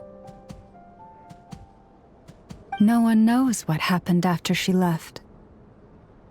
But just a few months ago, after those 2 ancient moon's remnants fell from the sky, she was spotted on Hisi Island once more. And the Fatui have been harassing and threatening us ever since. Judging from what they've said, our moon goddess is actually their missing harbinger, Columbina, the damselette. The damselette? But isn't she number 3 amongst the Fatui harbingers? So she's actually the moon goddess. Why would she join the Fatui then? That too is a question I've struggled with. But even at the best of times, understanding other people's choices is difficult, let alone those of a goddess. Plus, forgive me, there I go again, rambling on about our history. But you came here to ask about the sacred relic, didn't you? Honestly, Paimon's not sure which part she's more curious about now. Since ancient times, the Frost Moon Scions have had in our possession a special fragment of the ancient moon's remnants. A piece in which I sense a power unlike any other. Successive generations of moon chanters have all detected a divine presence within it. We call this unique remnant the Moon Marrow. We heard you can use it to see what happened in the past. What is it in particular that you seek from the past? Well, basically, to cut a long story short, the traveler here is actually from outside of Tibet. Oh.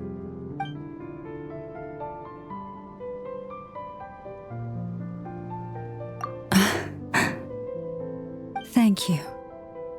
Your honesty is a sign of your trust, both in me and the Frost Moon Scions. Unfortunately, though, I won't be able to use the Moon Marrow to shed light on your past just yet. Our people revere the Moon Marrow as a sacred relic. I'm only permitted to retrieve it from the secret chamber in which it is hidden once a year, on Moon Prayer Night. Oh, really? So, when's the next Moon Prayer Night? Judging from the tides this evening, a little less than 2 months. Huh?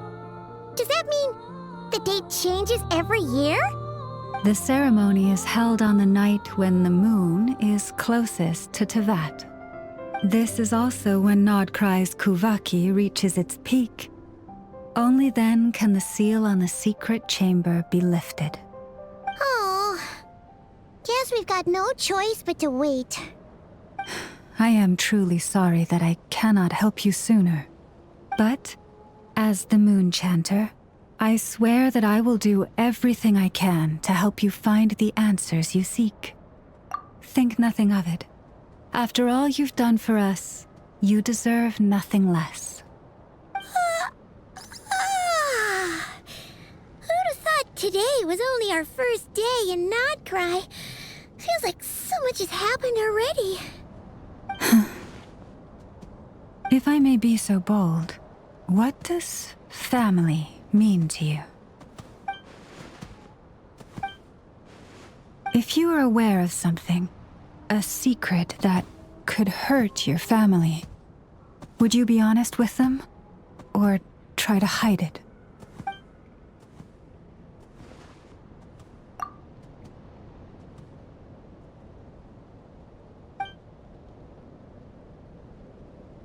Oh, I'm so sorry. That was a strange question. I didn't mean to put you on the spot. I guess I've just never met anyone with a story quite like yours before. I just suddenly had the urge to ask. It's getting late, and you two must be rather tired too. Would you like to stay the night here on Hisi Island? I can have someone prepare some lodgings. Oh, that's all right. We've already got a room back at the flagship as it happens. Speaking of which, if you ever need us, feel free to come knocking. Do you need me to show you the way back? No worries. It's quite a way, and you should get some rest too, Lauma. We'll make sure to be careful. Understood. Then I won't keep you. May your first night in Nodcry pass in stillness and peace.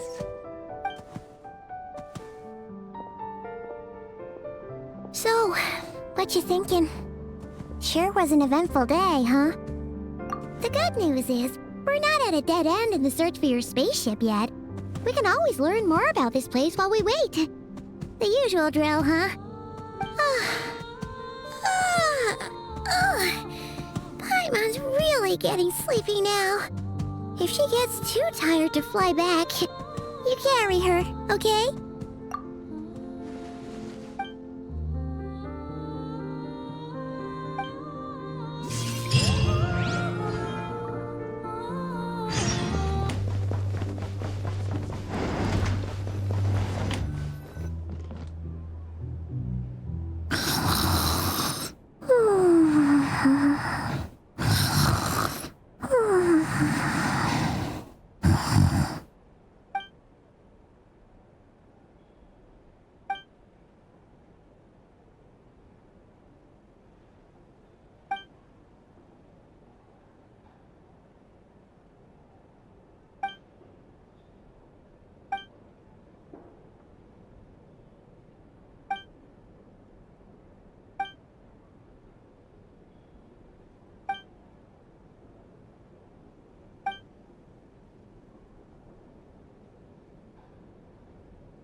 Just one more helping.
Hey, what are you doing here?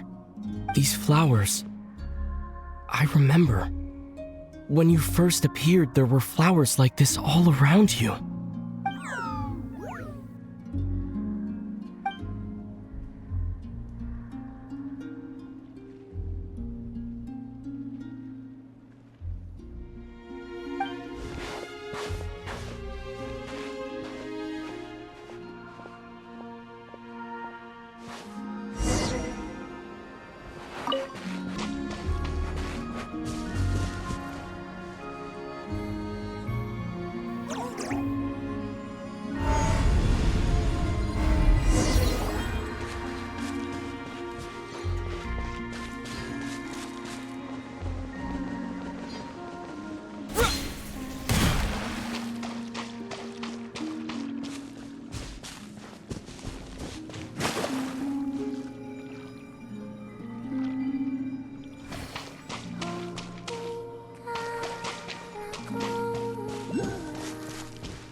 Who goes there?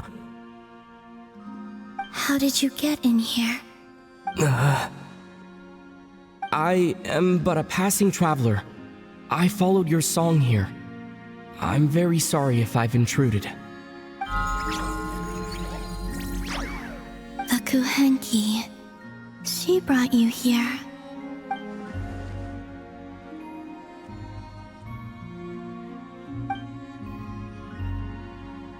May I ask, are you the one they call Kutar? And the harbinger that the Fatui refer to as the Damselette? The Fatui? Are you here at their behest?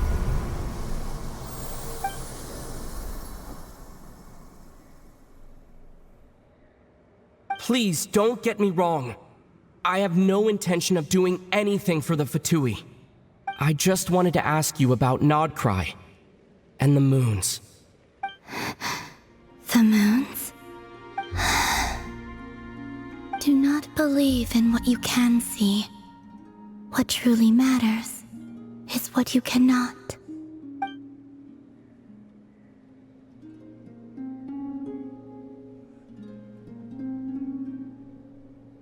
What do you mean?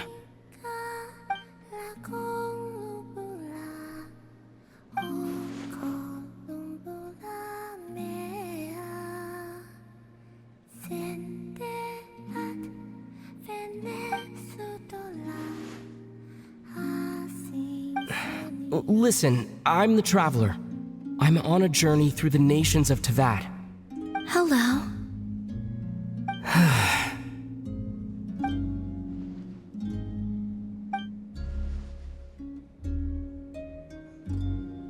Could you tell me your name? Columbina. Kutar. The Damselette. The moon goddess. Pick whichever takes your fancy. I do not know my own name.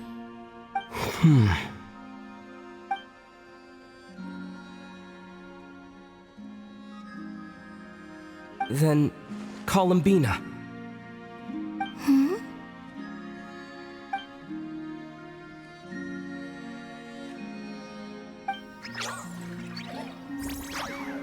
This Kuhenki, this Lanatar, did you bring her into being?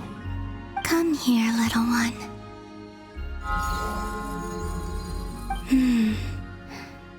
The trace of a blessing, but not one of mine.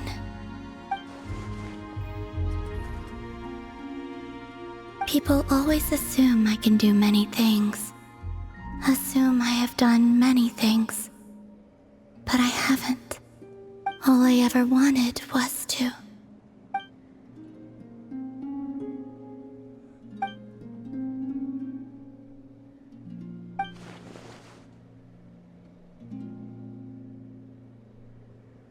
It's about time I got going.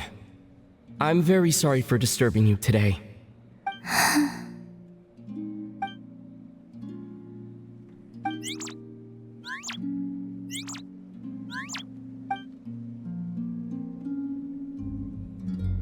Columbina, that Kuhenki. Oh, you're leaving?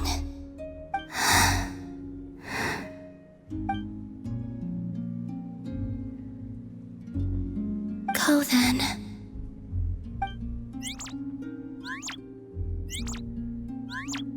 Goodbye. Take care. The moon can be treacherous.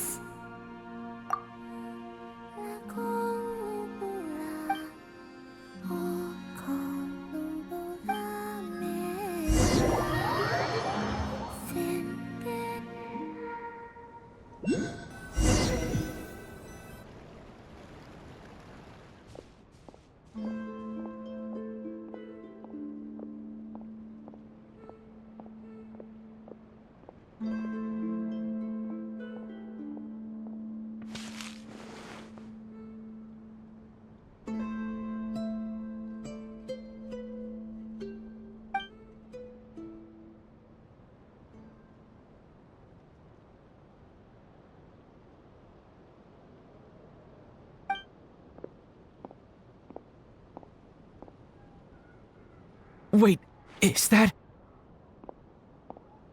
Lumine?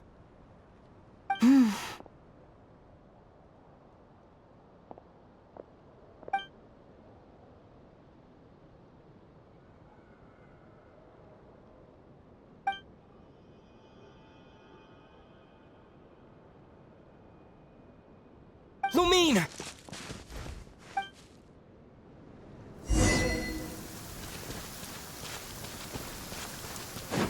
Lumine!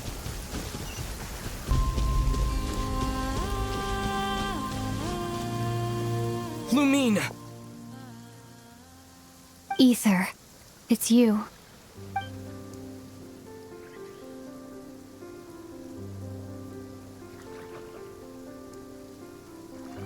Why are you here on Hisi Island? If I told you I was here in search of the Frost Moon Scion's sacred relic, what would you think?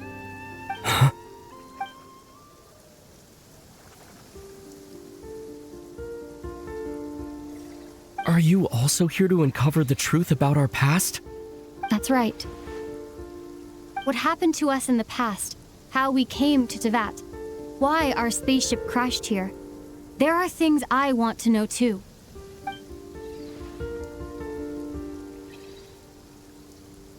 But I'm not about to sit around waiting for another 2 months to find out. Wait! Wait? But I still have unfinished business.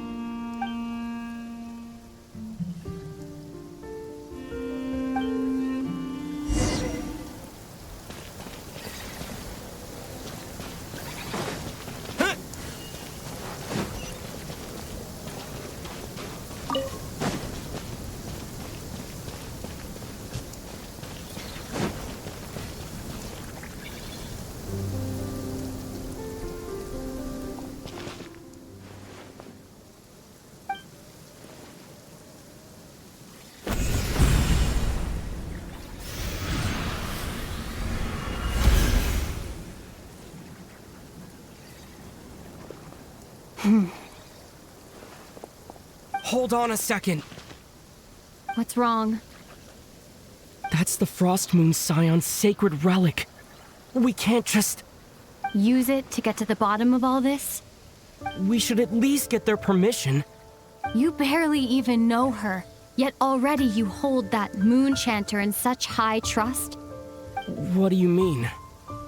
She told you that the seal can only be broken on Moon Prayer Night, when the flow of Kuvaki is at its peak, yes? You heard all that? Watch this. Huh? But... Get it now? She's been stalling for time. As long as the statue's base is imbued with sufficient power, the secret chamber can be opened at any time.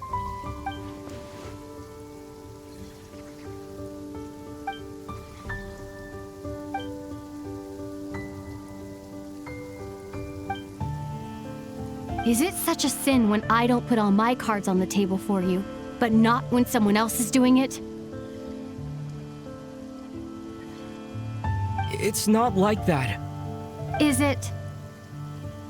Lumine, you've got it all wrong.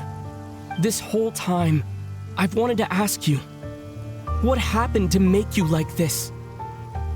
I admit, I've been having trouble accepting it, but after all this time apart, I've finally come to terms with who you are, willful side and all. I trust you. I still do.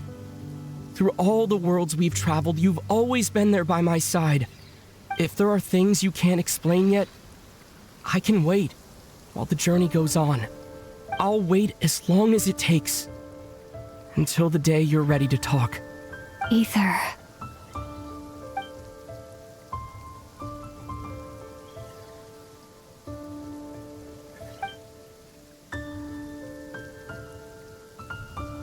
I'm not looking to borrow the moon marrow simply because of our past.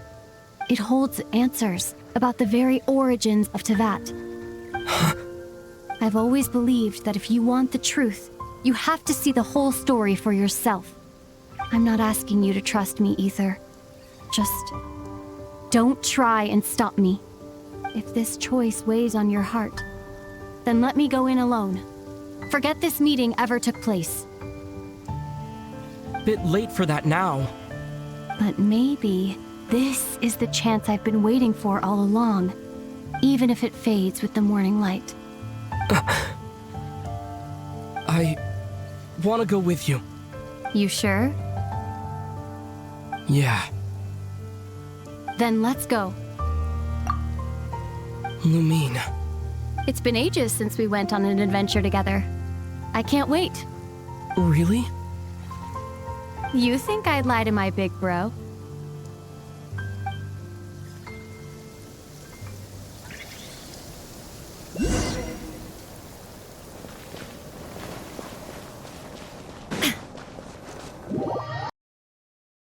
From what I understand, the path ahead is likely to be full of trials and challenges. A deterrence against intruders, and a test for those who truly seek entrance. I doubt the two of us will have any problems. I agree.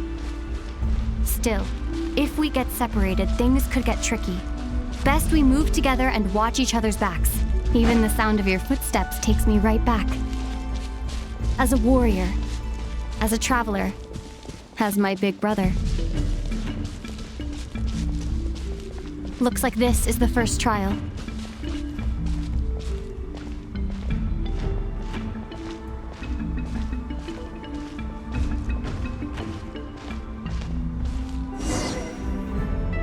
Ether, do you understand how Kuvaki works? How it exacts force through push and pull? Okay, I'll leave it to you then.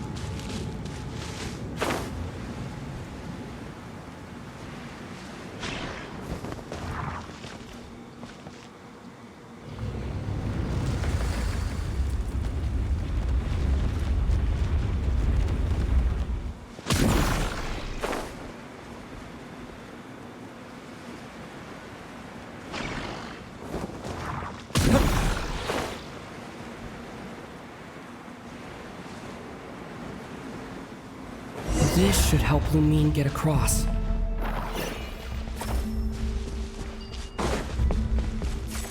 Lumine!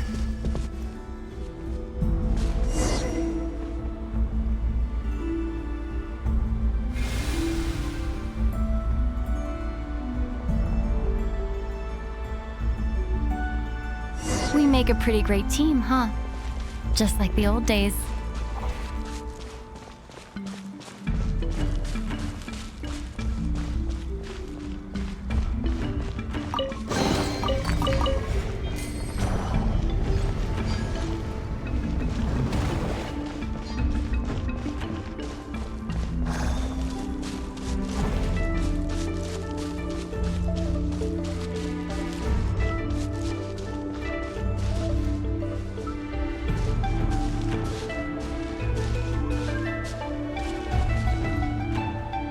A wide open space. Must be in for a fight.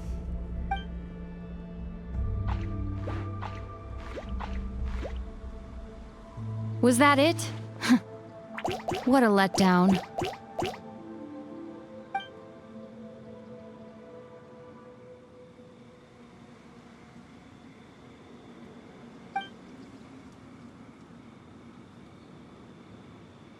Ether. What is it? Why are you looking at me like that? Those enemies were weak, were they not? Maybe it's because the trial's only just begun. Actually, I've got an idea. Why don't we have ourselves a little friendly competition? Let's see if your journey has made you rusty. You're on.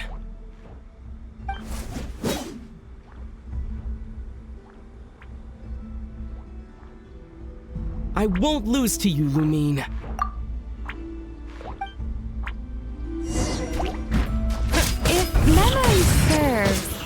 I used to come out on top more often than not. You sure you're alright? Seems your memory's slipping, Lumi. Save it. We'll know who's stronger soon enough. Let's see what you've got!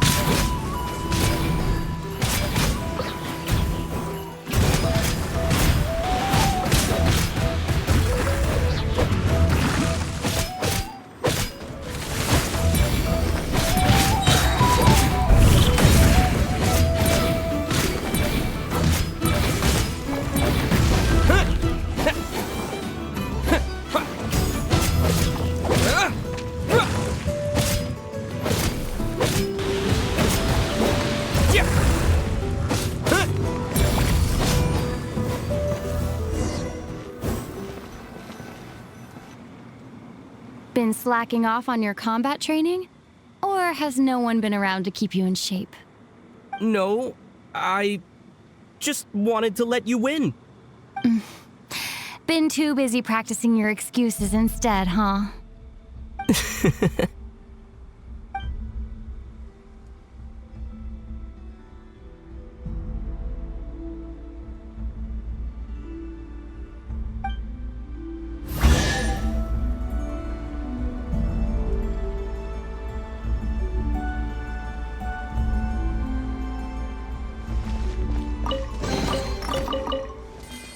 Let's keep moving.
What is this place? No sign of any monsters. Feels like a ritual site. But something's missing. It's ahead. Inside that thing that looks like a mirror. I can feel it. But maybe it's sealed within. Can you open it using Kuvaki? Apparently not. Do you think it might have something to do with the Frost Moon Scion's bloodline? Lumine? If this is about strength of blood, what could possibly stop us? Let me give it a try. Why don't you check around for other clues? Sure.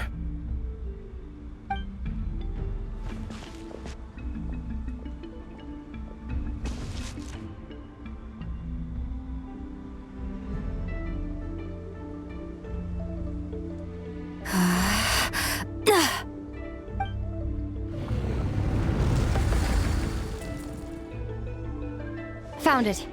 This should do the trick. Okay.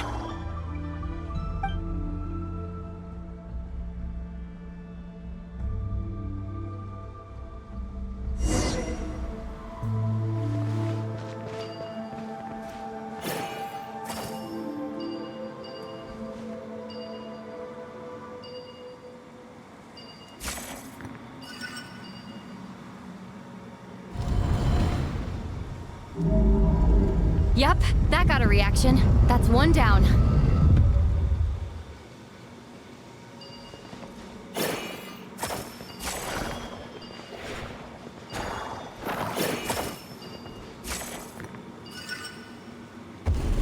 Nicely done.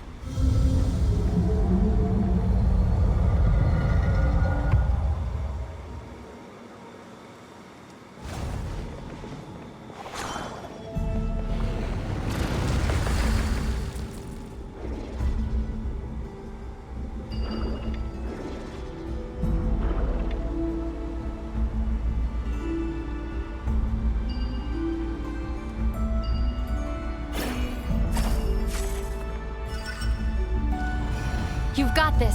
One more to go. Good work, Ether.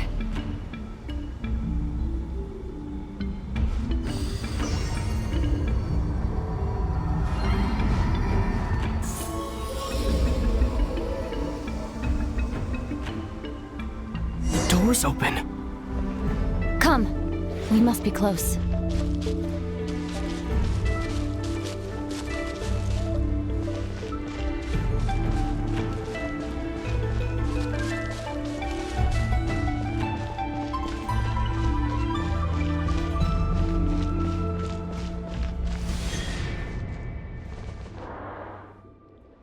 Stay on your toes now. Have you considered that I might be the more experienced between us? Is that so?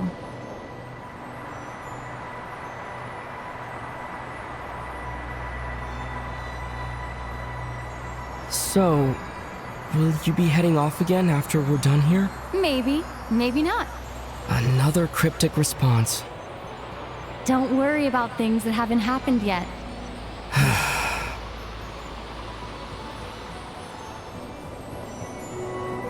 At the end of all this, what do you think we'll find? Whatever it is, we can handle it. What about the end of our journey? That's not something we need to worry about right now.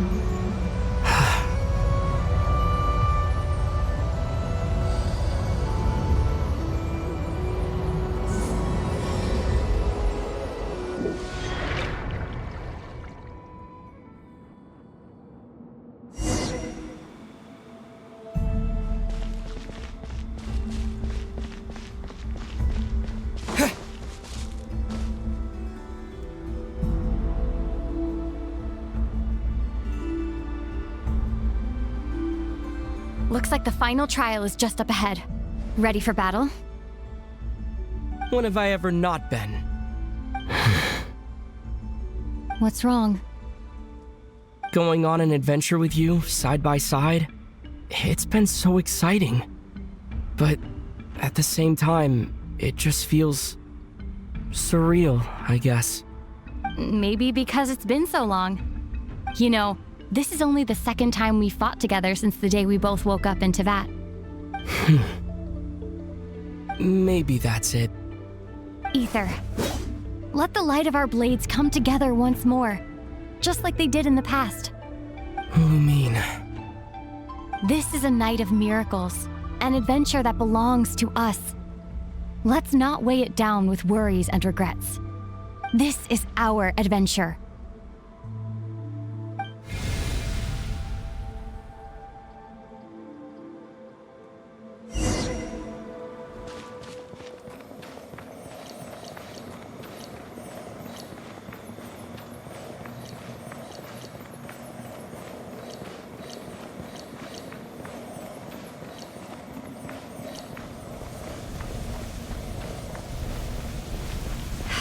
Here goes nothing. Prepare for battle. Stay focused! Dodge its attack!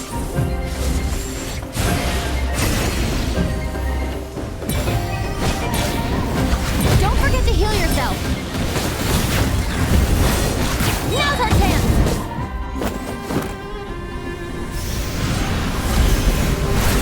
Watch out!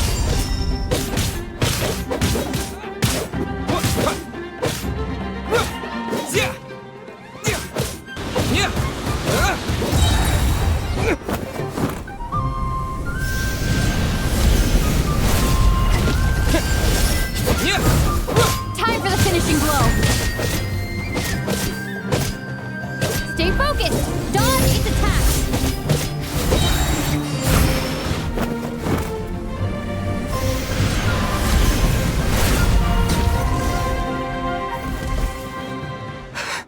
It's over. Nicely done. Flawless execution. Couldn't have pulled it off without your backup. Not too shabby at all. As for what you were saying, yes, I should have come to see you earlier. Or at the very least... Spent more time with me going on adventures like this. Something like that. Instead of just running off and expecting you to follow my trail. Wait a sec. That's not an official apology, is it? That goes without saying. Come on. Time to claim the treasure we came for.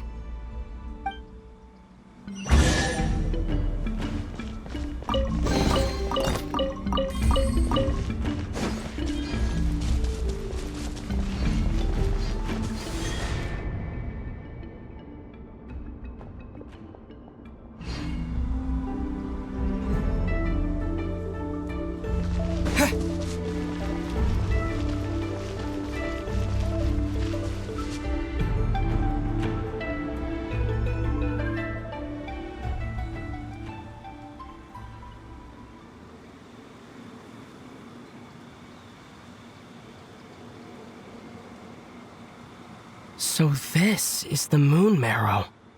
The treasure we've been after. All right. Go get it for me, Ether. It belongs to me. What's wrong, Ether? After everything we've just been through, you still don't trust me? Don't you want to know the truth too, just like I do? Rest assured, I'll share the truth with you afterwards. Now, go bring it to me.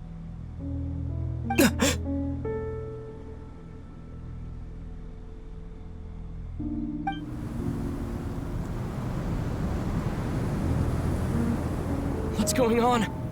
Where did this fog come from? Lumine!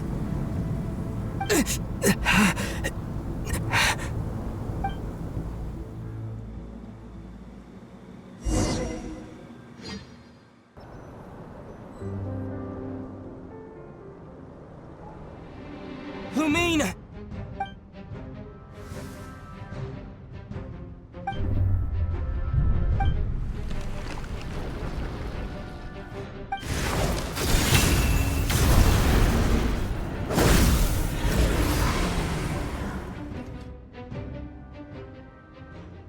Lumine! Huh? What are you doing here? Yes, we ran into each other at the flagship this afternoon. I'm honored you still remember.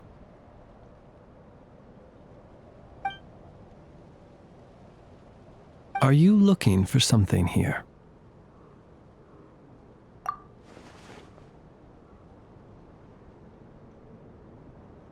And you just happened to end up surrounded by the Wild Hunt. Sorry, I did not intend to come off as pointing fingers. Indeed, perhaps our courses of action do not differ so greatly. Not exactly. We Lightkeepers are accustomed to patrolling at night. A long-held tradition, you understand. I was just passing by when I noticed that the Wild Hunt had struck. So I simply did what I am duty-bound to do. As a matter of fact, I just saw someone leaving in quite the hurry. Was that your companion?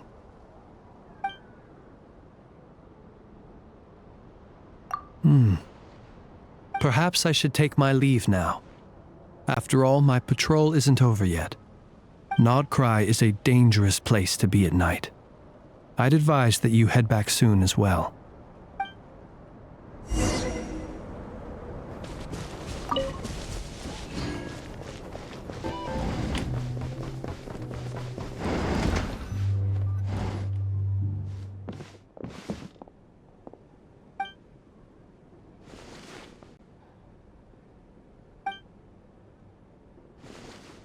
Paimon woke up and saw you were gone, so she made you a cup of berry juice to help you sleep. Her own secret recipe. When you get back, drink it up and go get yourself some rest.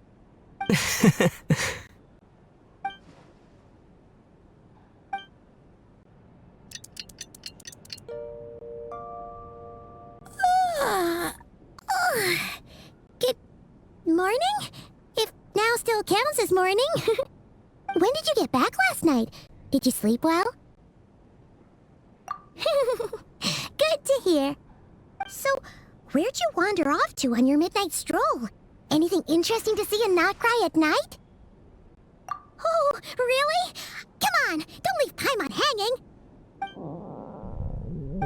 All right. Guess we'll have to feed your stomach before we feed Paimon's curiosity. Let's go grab something to eat while we talk.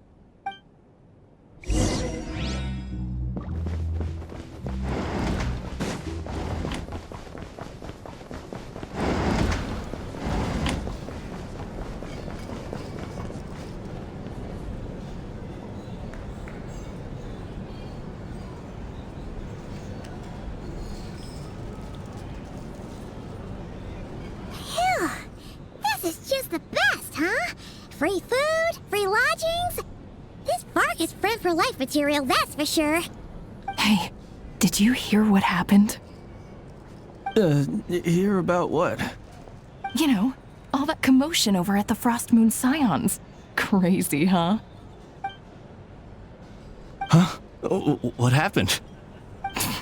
See what I mean? Completely oblivious to what's going on around you. The sacred relic of theirs. It's been stolen. Hey, slow down! Paimon knows you're hungry, but you don't have to worry about her stealing your food. At least, not today. What? Was it those Fatui? No idea, but the news has already spread right through Nasha Town.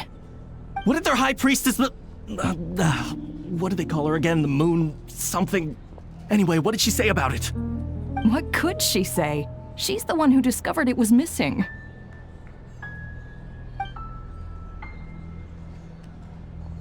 She was in Nasha Town first thing this morning, hoping to launch a joint investigation with the Voynich Guild. Whoa! Did you hear that?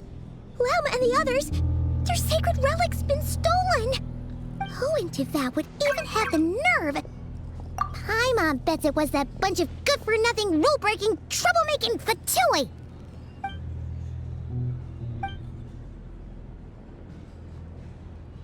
Huh? What's wrong? You feeling okay? A joint investigation? Good luck getting any takers. Unless there's some reward or a business opportunity to sweeten the deal. Same thoughts here. So just a few minutes back, she switched gears and headed over to the one place that might actually be able to solve this. The Curatorium of Secrets. Ah! You scared, Paimon! What is it? Huh? Okay, just... Hey! Paimon's not a baby, you know! Quit pulling her arm!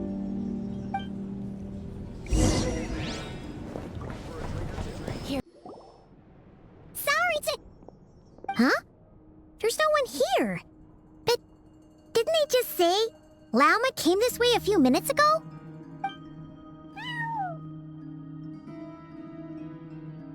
No one except for a cat watching over the front desk. Excuse meow? Are we supposed to check in here?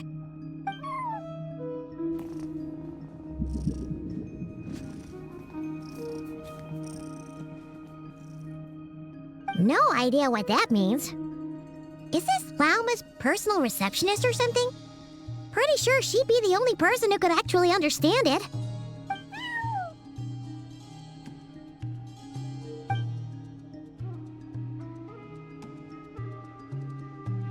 Huh? It's heading into that room! But why not? Like I told you already, that's just... Huh? Another client.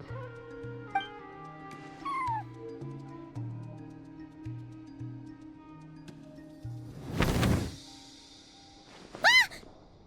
So, you were in this room the whole time? Something I can do for you? Traveler, Paimon. Oh. You're acquainted, then? Yes. They visited Hisi Island yesterday. We had dinner together.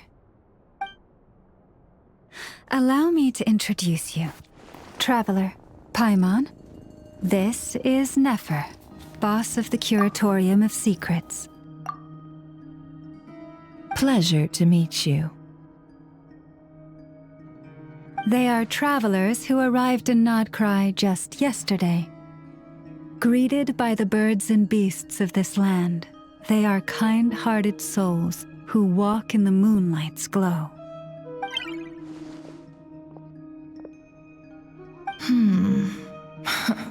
Interesting. Thank you, Lauma, but you need not have introduced them. They are great heroes, renowned throughout the nations beyond our borders. Oh, really?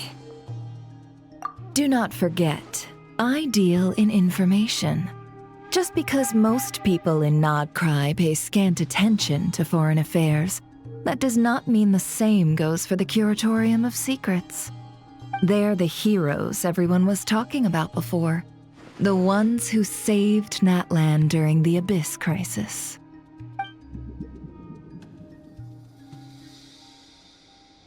I see.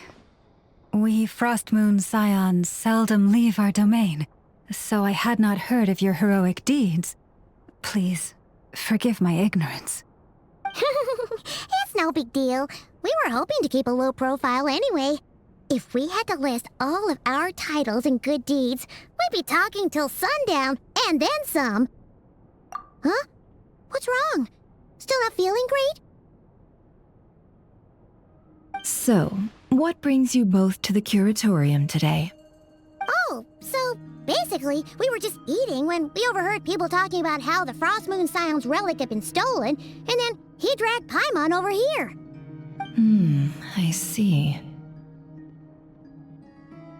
Ah, I see. So you came over here because you were worried about Lauma. A combination truly befitting of great heroes. Strong at arms and pure of heart.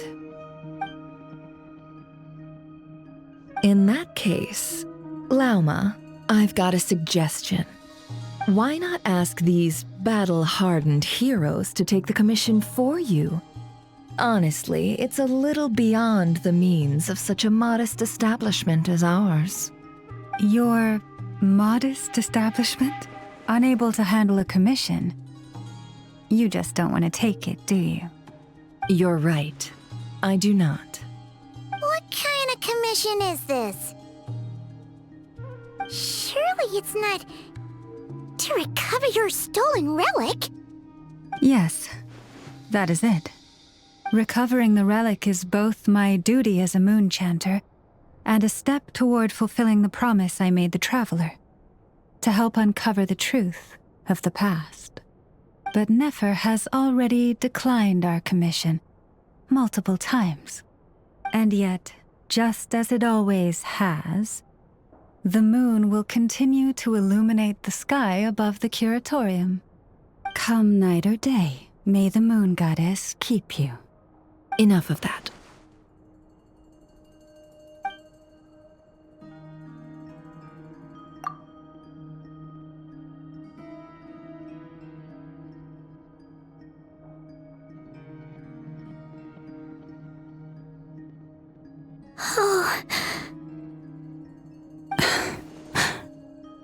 So, according to him, he never came into contact with the relic. So he suspects his sister may have taken it. I understand. The Frostmoon Scion's secret chamber has remained hidden from the world for generations. But the reason outsiders are forbidden entry is not only to prevent theft.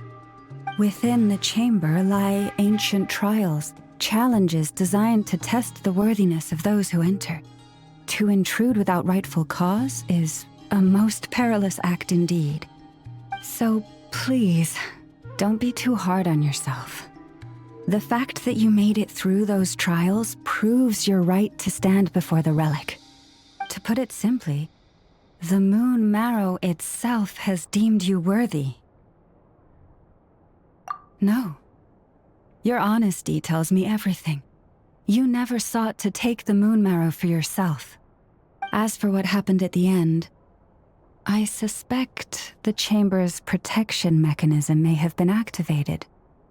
Among those who entered the final chamber, there was either someone with impure intent, or else an abyssal presence. The Abyss? Perhaps that's why, then. Either way, the moon marrow was taken. And I believe you. So the problem remains the same. I need to recover our relic. See? Didn't I tell you it would all work out in the end? But before everyone starts celebrating, forgive me for asking just one more thing. Are you absolutely sure your sister took the relic? What do you mean? Weren't they the only ones inside at the time? Who knows? Think about it. After your sister broke the seal with abyssal power, what was to stop someone else from following you in there? In theory, nothing. And as it just so happens, I received a tip-off from one of my sources earlier this morning. Word is, today of all days, the Fatui suddenly called off their search for the relic. What? Huh? Why? Well, either they woke up this morning and suddenly decided they'd lost all interest, or... Exactly. Are you wondering if your sister might be in cahoots with the Fatui? Which is why I asked, are you absolutely sure your sister took the relic? Or to put it another way, do you really know your sister?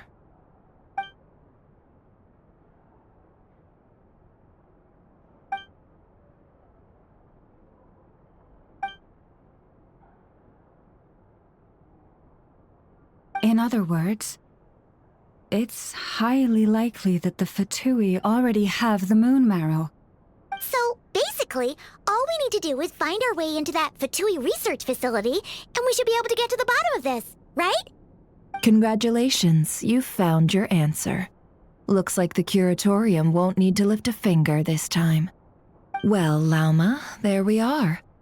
On behalf of our long-standing cooperation and the great hero by your side, I'll waive your consultation fee, but just this once. You're really not planning on helping us? I think I've helped more than enough already. If we're to stand any chance of infiltrating that facility, we'll need the help of a specialist. Just so you don't get the wrong idea, let me make myself crystal clear. The Curatorium of Secrets has always striven to abide by a policy of strict neutrality. We do not take sides with any faction in Nodcry. I cannot help the leader of the Frostmoon Scions sneak into a Fatui facility. That would make me their enemy. When one of their harbingers asked me to help them infiltrate your territory, I gave them the same answer. No. All right, I understand. But I do have one final request. I promise it's my last. It had better be. No matter who it is, I want you to help us persuade the next person who walks through that door to join us. What is she up to? You're that desperate for help? What if it's a member of the Fatui? It doesn't matter. You're welcome to tell them everything, even about our plans to infiltrate the Experimental Design Bureau. All I'm asking is for you to say one thing, just one thing to help persuade them. If you do that, I promise I won't ask you for anything else. Made up your mind? Fine. Fine, I'll play along with your little game. Besides, as long as I'm not personally involved, no one can accuse us of taking sides. Boss, I'm back!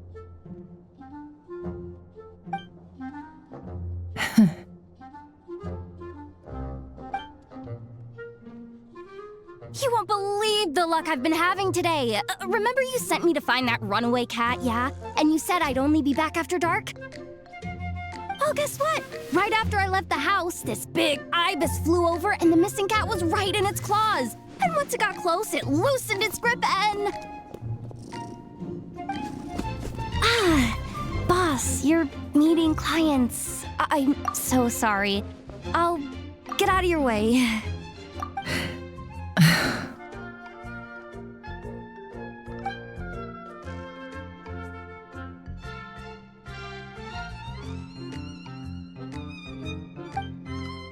Jahoda, dear, come here. Huh? Me? Is something the matter? Oh, hi there. My dear Jahoda, I have a request. Yikes! Why does the boss sound so scary? Did I do something wrong? Would you be so kind as to accompany these 3 delightful clients of ours and help them infiltrate the Fatui's Kuvaki Experimental Design Bureau? What is going on here? Boss usually just says things like, hey, go do this, or you, go take care of that. Why is she being so scarily polite? And wait a sec, the Fatui's research facility? That's basically a death sentence. Made your mind up yet, my dear?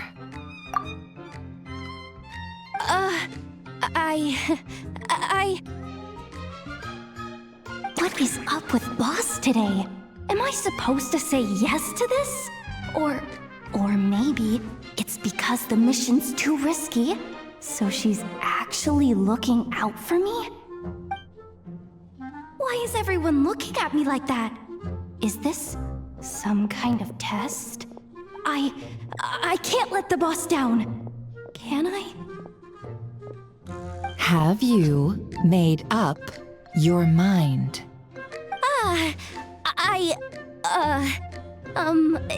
That's... Sure, why not? Really? You really don't mind helping us? Huh? Oh, yes. I mean, no. Of course, I guess I do. Oh, thanks so much! We owe you big time! On behalf of the Frost Moon Scions, too, thank you, Jahoda, for your help. What the? Seriously, what just happened? Why does the boss look so fed up? Oh no, was I supposed to turn them down? All that mentoring, time spent teaching her how to deal with different factions. In one ear and out the other. Nefer. You got what you wanted. You promised that was it. I know this goes against your principles. I won't forget the favor. Trying to get me to change my mind now? Of course not. I just wanted to say thank you. So, thank you. Oh. Jahoda, we'll leave the planning to you. Let's discuss the details elsewhere. Huh? Oh, okay. What have I gotten myself into? Oh, by the way, Jahoda, before you go... What is it, boss? You're fired. Huh? Effective immediately. As in, this exact moment. The curatorium will take you back, of course, but only once you've completed this commission for our 3 clients. What? Is there some issue? Well, here's the upside. Without me taking a cut from your commission, you'll earn more. Seriously? Can someone explain what's going on here?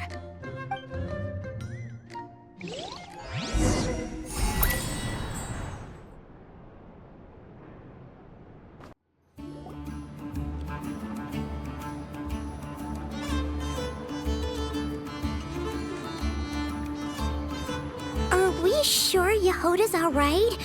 She looked totally crushed just now. She'll be fine. She's just in shock. But one thing's for sure. The Curatorium's professional standards are beyond question. The fact that she only requested 1 day to prepare says it all. As an apology, I'll ask my animal friends to help her out more often in the future. Also, thank you for being honest with me. It means a lot. Was it really, though? As far as I see it, trusting your family is never wrong. In this case, let's call it a misjudgment. But the truth is, we all make mistakes every now and then. What matters is how we deal with the consequences. So, in return for your sincerity, there's something I'd like to share with the two of you as well. Oh? What is it? Perhaps it is something best said under the moon's gentle light. Would the two of you meet me on Hisi Island tonight? Oh, it does sound important. You're right. There's too many people here. Somewhere quieter makes a lot more sense. Thank you both for understanding. Then let us meet beneath the moonlight.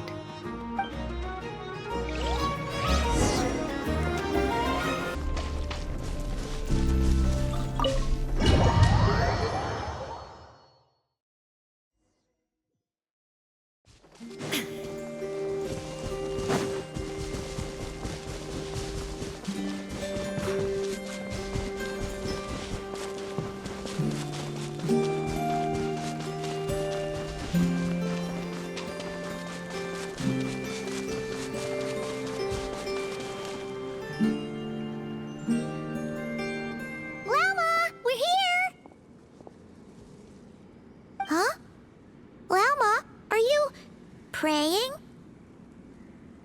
I am indeed. For the moment I was born, my people exclaimed, "Behold, eyes like the moonlit tide, antlers like the crescent moon, and blood that glimmers silver as the moon's reflection." From as far back as I can remember, I was revered as the Frost Moon's emissary and the Moontide Maiden.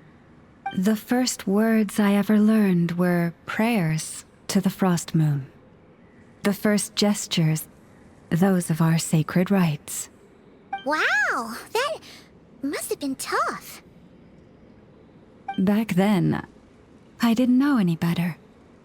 It all just seemed so natural. The Frost Moon Scion's bloodline has long since begun to run thin. Nowadays, even those of us with antlers are few and far between, let alone those attuned to the power of Kuvaki. But I...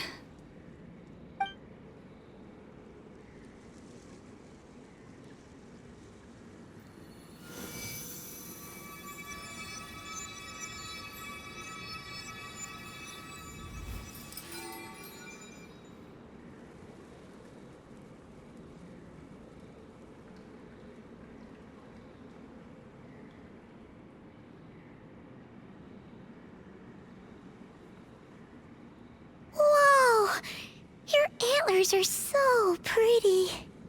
They say it's an extraordinarily rare condition. Once in a century, if that. I am unusually sensitive to the moonlight, as well as to the Kuvaki's ebb and flow. As a child, I could barely sleep because of it. Oh no! It was that serious? To others, fluctuations in Kuvaki are something you easily get used to. Like a gentle tide lapping away at the shore. But to me, that same tide is a towering tsunami, a surging swell crashing against me. Of course, as the years went by, I learned how to suppress my senses and my power, enough to keep it all from overwhelming me. But because of that, I also had to walk the path of concealment. Concealment? From the moment I was first taught to pray, my kin would point up to the night sky telling me, that Lauma is the frost moon, the last of the moons, the sole surviving truth. But I would ask them in response, why? Why can't I feel anything from it at all? Later, I came to understand that they simply could not tell where the real tide was coming from. They couldn't sense it. The true moon beyond the sky's veil.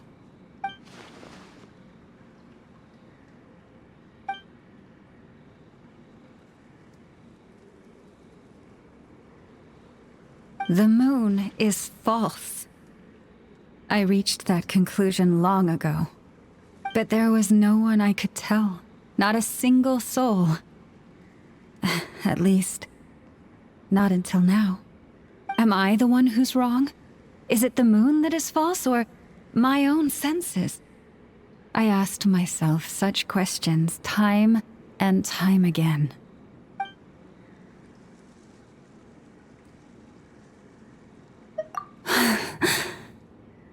Thank you. When you called yourself a descender, I had a feeling you might be able to confirm what I had always suspected. And now that you have, it's exactly as I imagined. I feel relieved. Oh, Paimon kinda gets why you couldn't tell anyone now. It's not easy to change people's minds on something they've believed for hundreds of years. That's what I meant by concealment. I knew too much, so I had no choice but to keep my people in the dark. Every prayer I offer feels like a lie to keep myself going.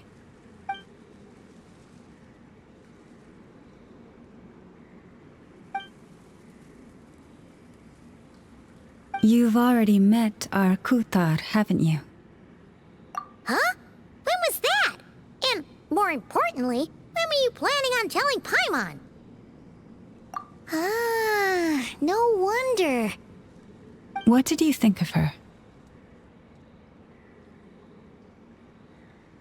What exactly do you mean by up in the clouds? I understand what you mean. She is quite indifferent to the world outside herself. But I find it hard to hold that against her. Yes, it was shortly after the fall of the ancient moon's remnants. I asked her what the Frost Moon Scions meant to her, and why she left in the first place. Yeah? So, why did she? Perhaps it's better if you ask her yourselves. Things tend to get lost in translation when you speak on someone's behalf. What I can say for certain is this. Even when I had no one to confide in, I still had a family. I still had the Frost Moon Scions. But that girl, born beneath the moonlight, perhaps she's never felt she had either. The truth is, though, she might have had it all. If only the Frost Moon Scions hadn't let her down.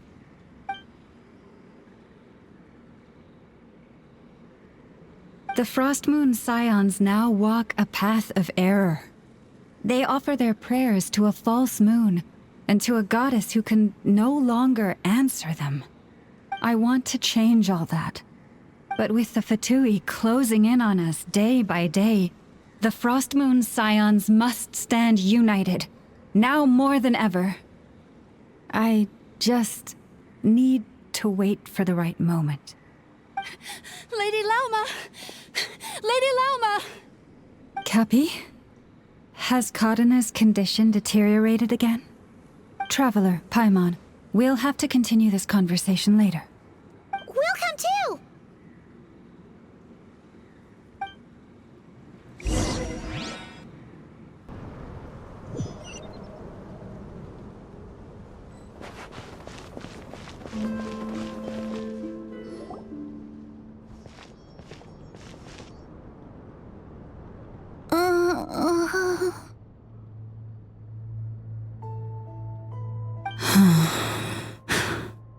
Why?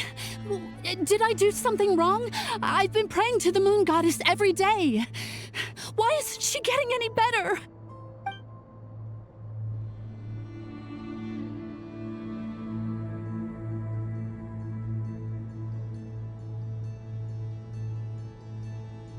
Cappy, I need you to wait outside. I'm about to start her treatment.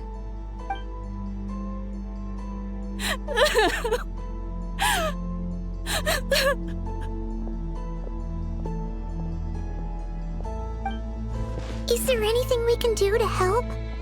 Just don't be alarmed by what you're about to see. And please, don't let her mother see it.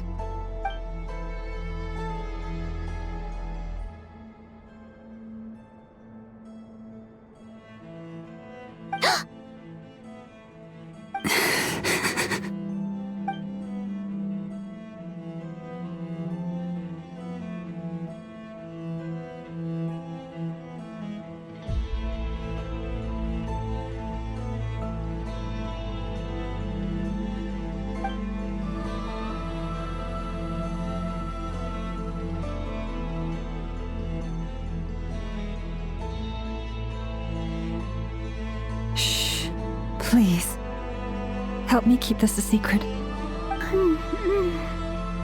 She looks much better now. But, Lauma, was that? A medicine prescribed by a local doctor. For ordinary people, my blood has the power to counteract any adverse reactions to Kuvaki.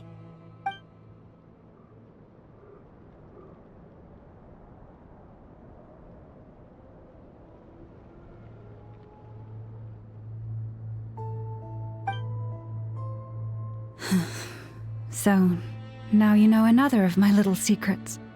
I had hoped to guide the Scions out of error before Karina's illness reached this stage, but clearly, I was too late.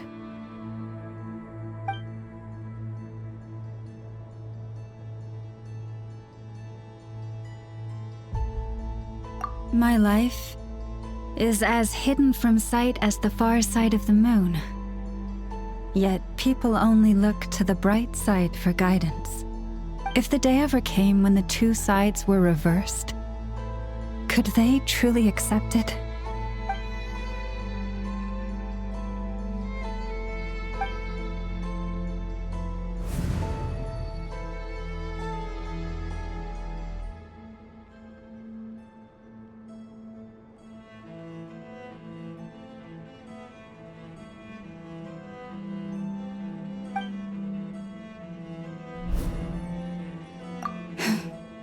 Hearing you say that puts my heart at ease.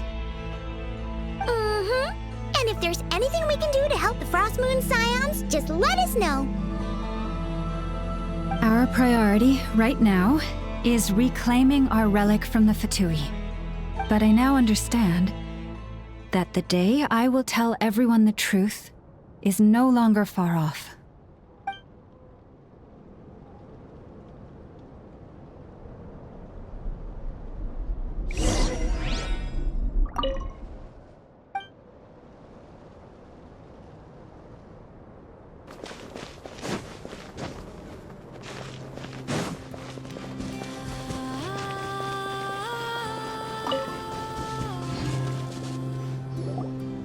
Wow! Paimon would never have guessed Lauma had all that bottled up inside. Hey! Watch your step! Ah!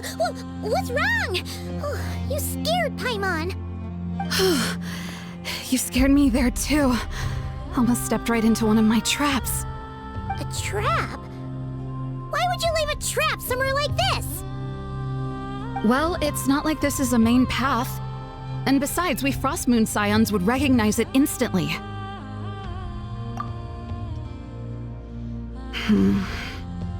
Alright. You don't seem like you're with the Fatui, so I guess there's no harm telling you. Lauma asked me to set up these traps to keep the Fatui at bay. Oh! Come to think of it, their 3-day ultimatum is almost up now. Yes. Hopefully they'll back off when they realize we won't go down without a fight. Oh, You've done a lot for the Frost Moon Scions too, just like Lauma.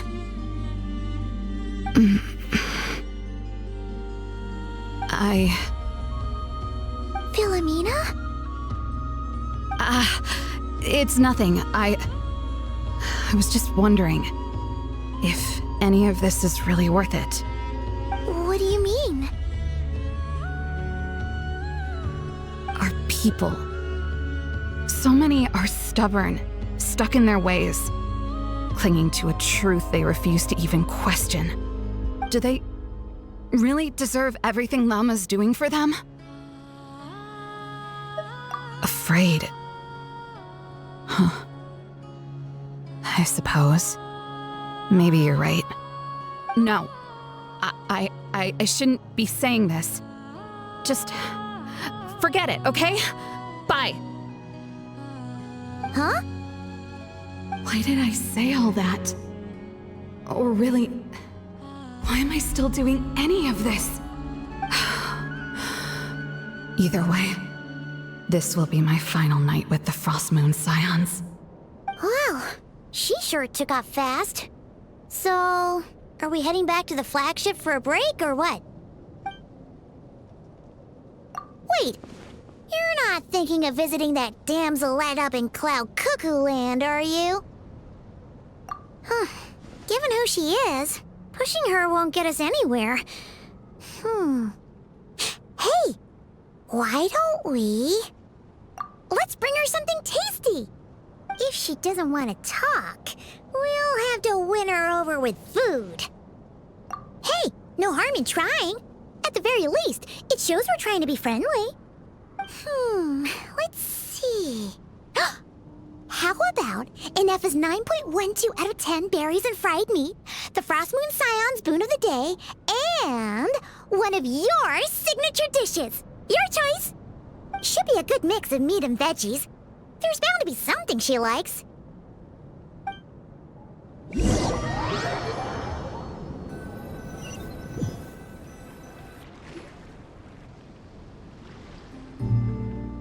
Alright, food's packed and ready. This is the place, right? Why does it feel like we're going to visit a patient? Oh, no. Take this seriously, Paimon.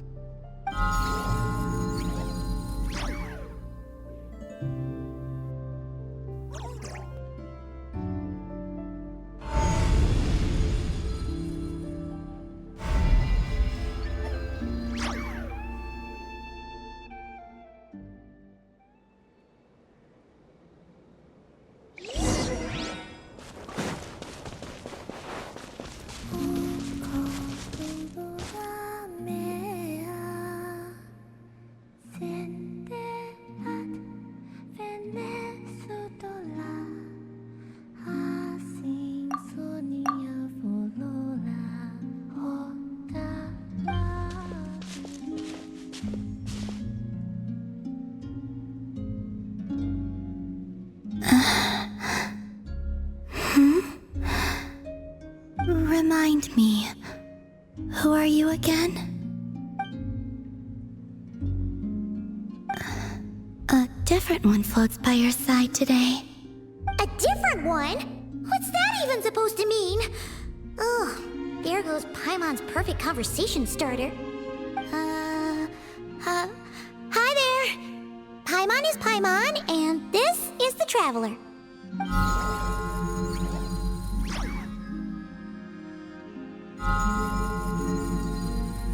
Oh, there you are. Between the two, I suppose you're cuter. Wait, what do you mean Paimon's less cute than that floaty thing? Columbina. What is it? What's your favorite kind of food?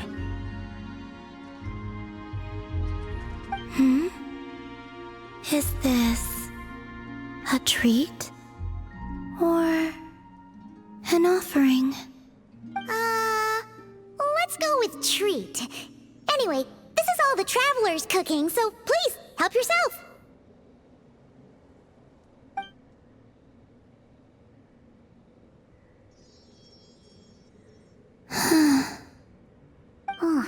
That wasn't exactly a yes, but she didn't turn it down either.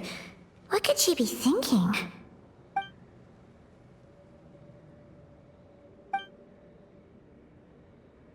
So, what do you want to ask? Hey, she's actually playing along! Quick, now's our shot.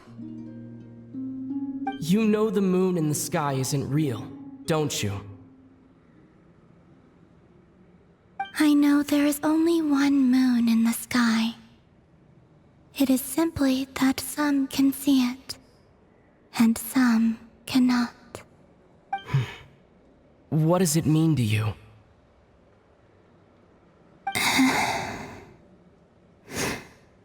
The missing prologue.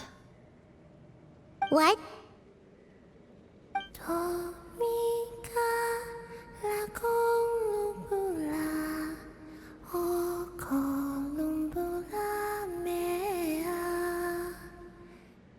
Huh?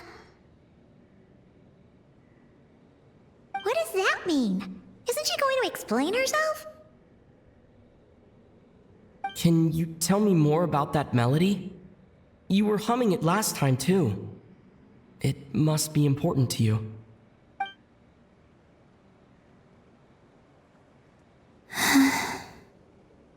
It is all I remember from the moment of my birth. A melody. A few lines of lyrics. Like a lullaby from a foggy dream. Oh, so who was singing it? I do not know. I have nothing else. Just that song. Huh?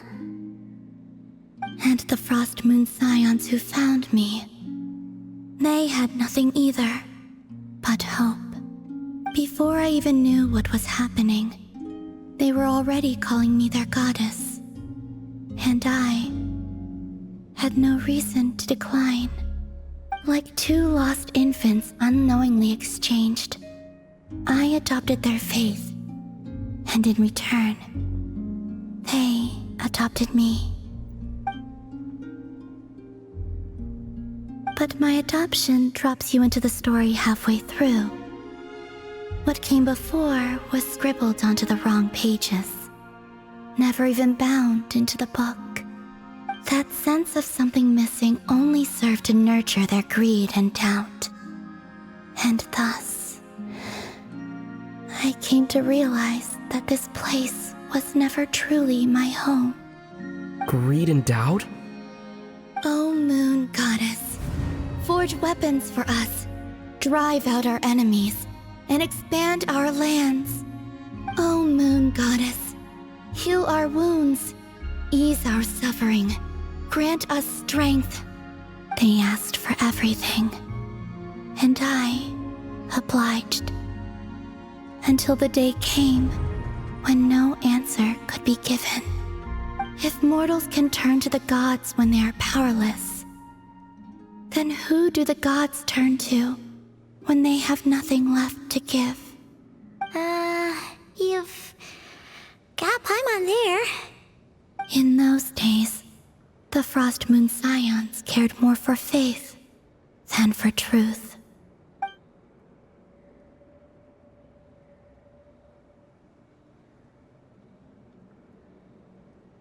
Reality rewrote the sky in words I could not understand.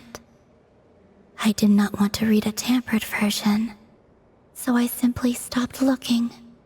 The real beginning of my story lies up there, on the moon, forever beyond my reach. Like a message carved for blind hands, sealed away where no fingers can find it. Huh. So that's how it is.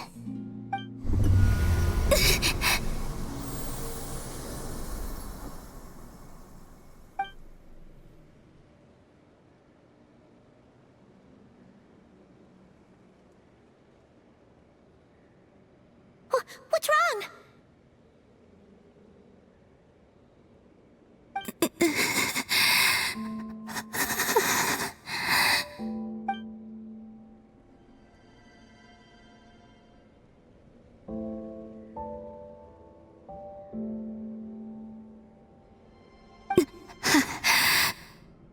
You should go. What, now? But you really don't look well. Did something just happen? Is there anything we can do to help? No. Aside from answers, I have nothing else to give you in return. This is the price of running away from home a second time. Running away from home?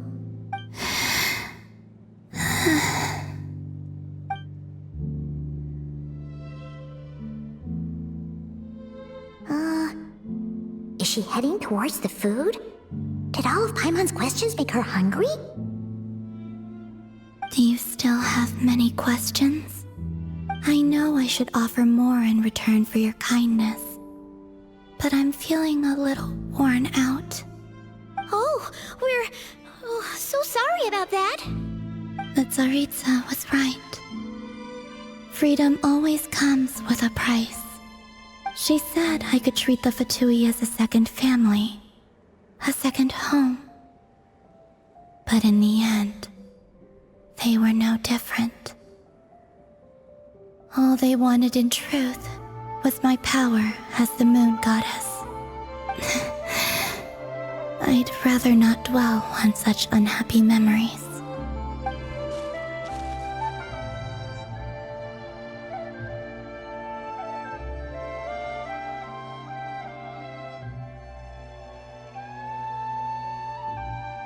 I have fulfilled my promise to the Tsaritsa, though it has used up much of my power.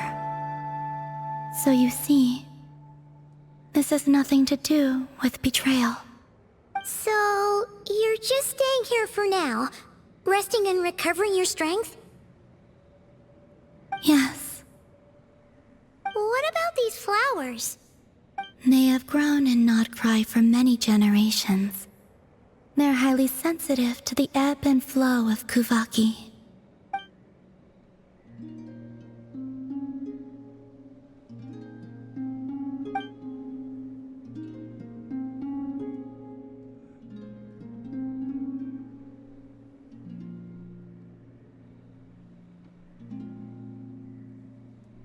At times, I thought about using that relic the Frost Moon Scions had hidden away. I could sense the power within it. But going out is such a hassle. People might see me, and I promised Lauma I wouldn't show myself to anyone. Besides, I know it's gone now anyway. Really? Lauma asked you to stay in hiding? Uh-oh, she's looking back at the food again. Paimon still got some little crumb cookies here. You could have these for dessert if you wanted. Lauma said she wishes to change the Frost Moon Scions, which is why she asked me to stay out of sight. I don't really understand what she meant, and to be honest, it's not something that concerns me. But I wasn't planning to see anyone anyway. If they found their way here themselves, that's hardly my fault.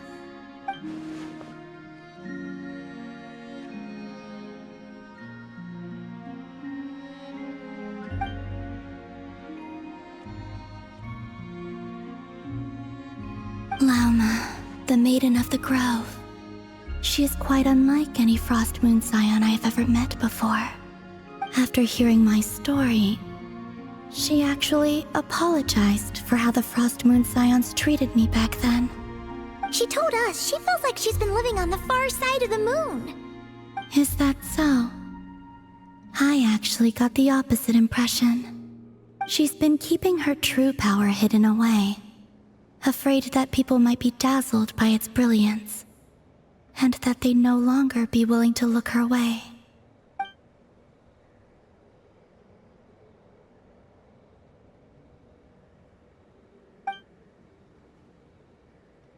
So what do you wish for now?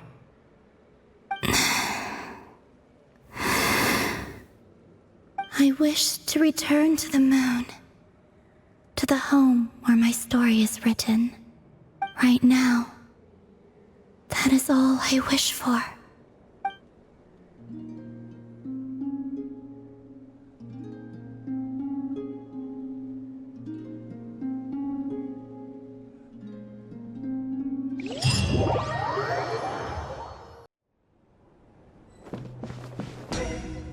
Tonight we infiltrate the Fatui's Experimental Design Bureau. Come on, we better go meet up with the others.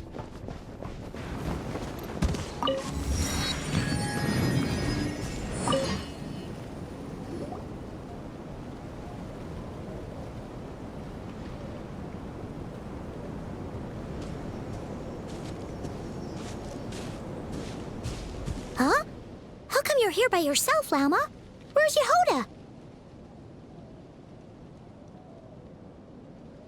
I haven't seen her. Seriously? Don't tell Paimon she's ditched us on our first mission together. I don't believe so. Nefer and I have our differences, but that shouldn't interfere with our shared objective. Recovering the relic is my duty. But as far as she's concerned, there's plenty to gain here too. In Nodcry, it's common knowledge that the Curatorium has a nose for profit and opportunity. The same way aphids flit from flower to flower in a never-ending quest to make honey. Huh. Sounds like you know her pretty well.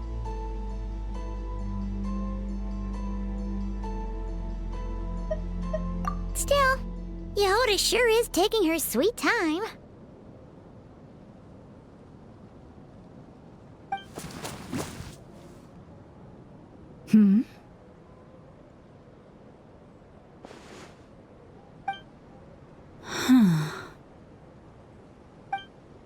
I believe we may have misjudged and underestimated Miss Jahoda. Huh? What do you mean?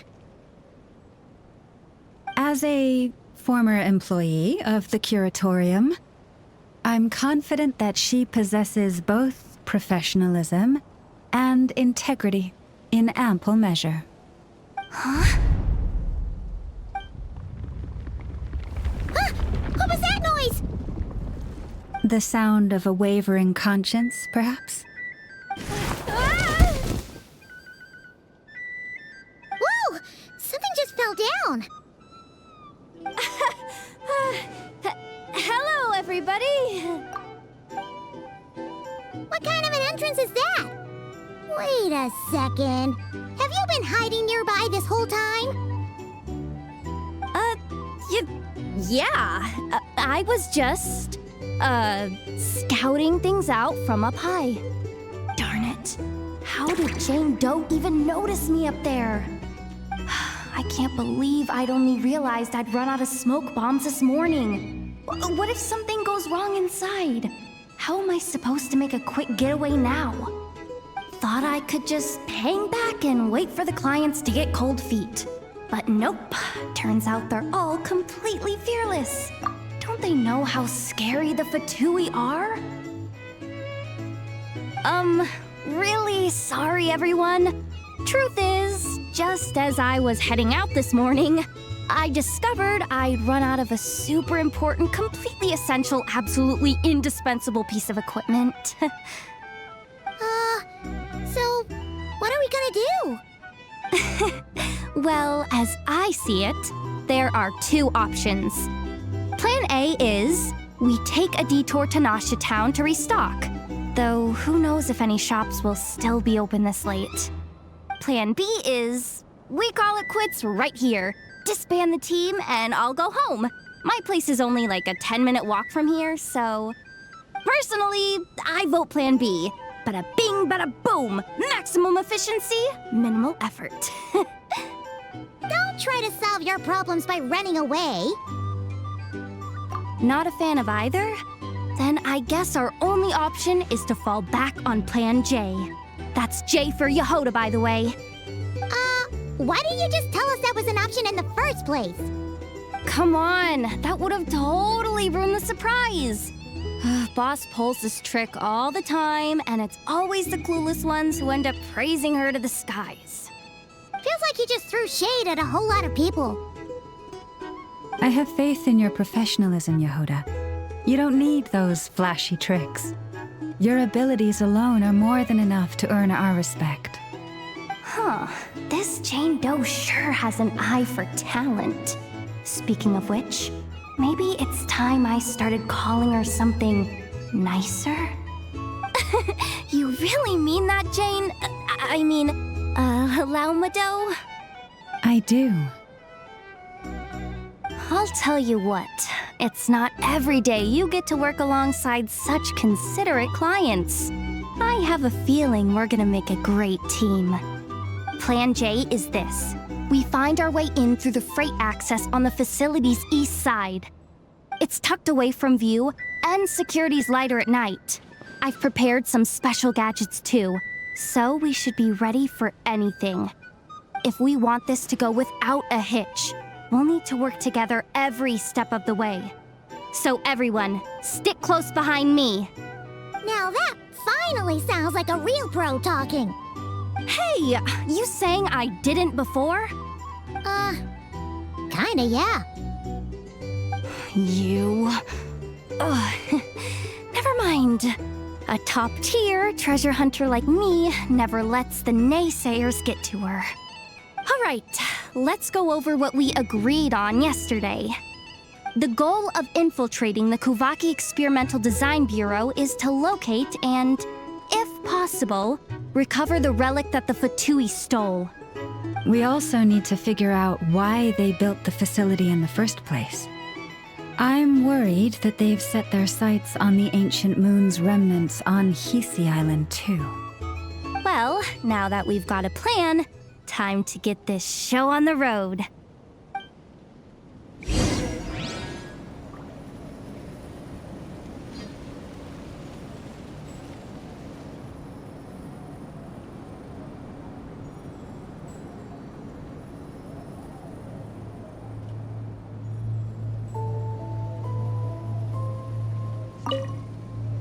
Everyone ready?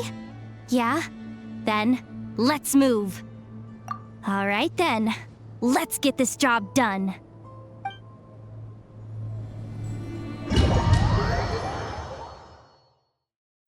Go, go, go! But make sure you stick to the side.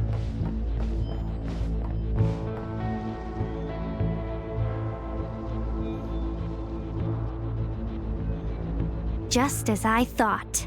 There's a gate controlling access from the outside. Good thing I brought this keycard, huh? Well, technically, I stole it. But no need to tell them that, right? Blame that chump who thought it was a good idea to get wasted at the flagship during work hours. Ooh, is it top-level clearance? Of course, that goes without saying. Let me read it out loud for you.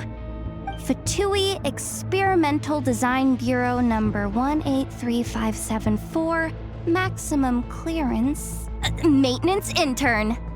That doesn't sound very top-level to Paimon. Never underestimate interns. Even the most legendary of thieves started out as rookie pickpockets, you know? Besides, if it wasn't for this person's selfless generosity, we wouldn't be able to just waltz in like this, would we? Feels like you're trying really hard to change the subject. Allow me to teach you the first rule of treasure hunting. First and foremost, use every resource at your disposal.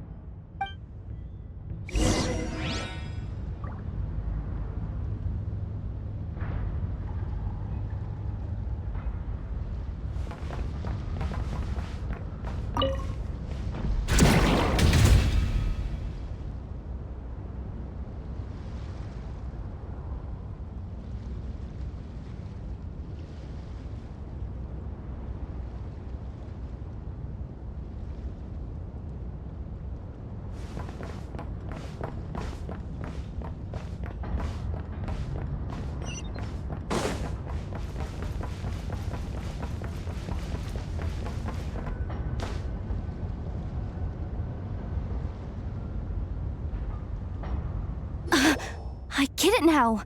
It's like a pair of light bulbs just lit up in my head. What did you just get? The blue light, aka Plan A, is telling me to take the path along the left side. It'll be a lot stealthier, but that might mean a bit of a detour. The red light, aka Plan B, is saying, just charge straight in. But that'll mean dealing with, like, a dozen sentry bots already powering up. Although, I might be able to switch them to training mode. Their attacks will be weaker, but we'll still be in for a fight. Can't you just put them in sleep mode? Hey, I told you, I'm just a maintenance intern. Give the new recruits some time and space to blossom, will ya? We're still pretty close to the entrance. Surely they'll call the whole thing off once they see what these bots can do. Anyway, I say we go with Plan B. Either way, I won't be doing any of the fighting, so the shorter route sounds good to me. If we can avoid fighting at this stage, we should. Plan J is to call it a night so we can all make it back to bed before sunrise. After all, the deeper we go, the more dangerous this is gonna get. So we might as well give up while we still can. Okay, here are the bosses. Just don't forget, whatever you do, don't let those recon bots spot you. Let's see. No kidding. Ineffa told me about something like this before. I can't believe that dumb robot actually helped me out for once. All you gotta do is this, and the recon bots will be reassigned to another position. That way, when it's time to move forward, the path will be clear. Which reminds me, it's about time I taught you the third rule of treasure hunting. Go with the flow. What about the second one? You skipped that one. Huh? Did I? Oh geez, must have gotten them muddled again. I mean, the second rule is exactly the same as the first. Guess that's what you meant by going with the flow, huh?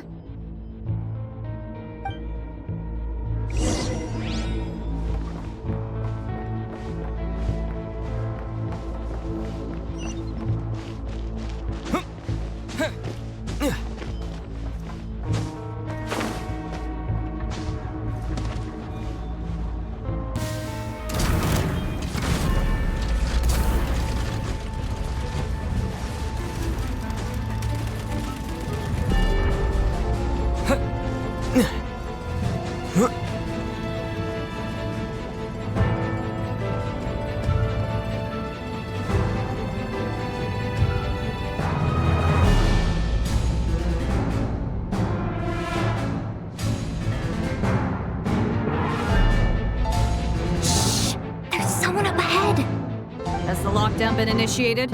Move it, soldier! The cargo has already been transferred. The lockdown procedure is complete, Commander. That sector is now fully sealed. The night shift.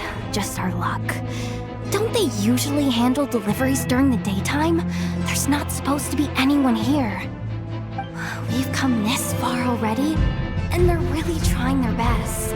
If I suggest backing out again, it's not gonna look good. Come on, Rain. Think!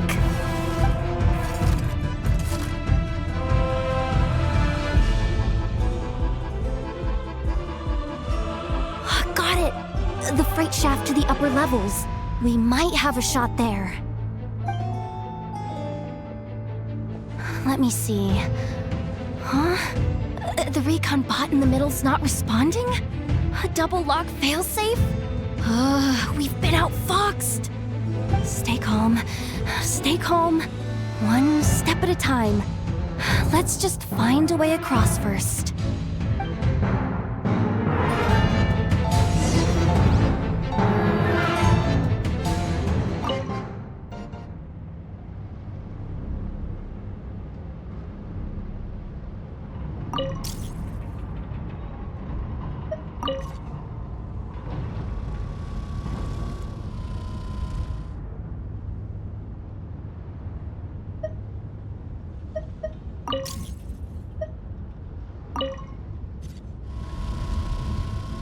All set. Let's head down this way.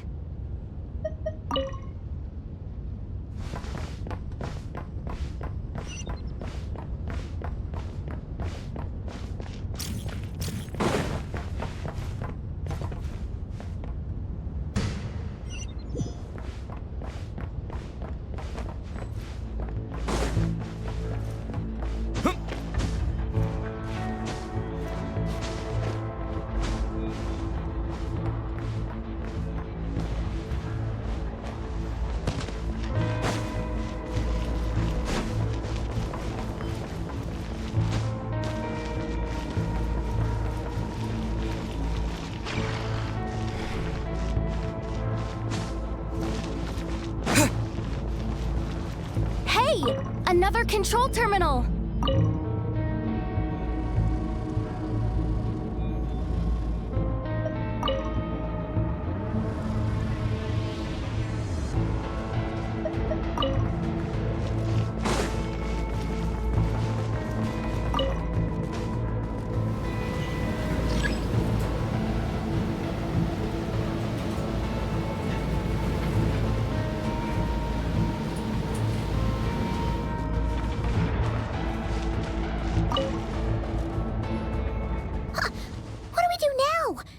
Here too.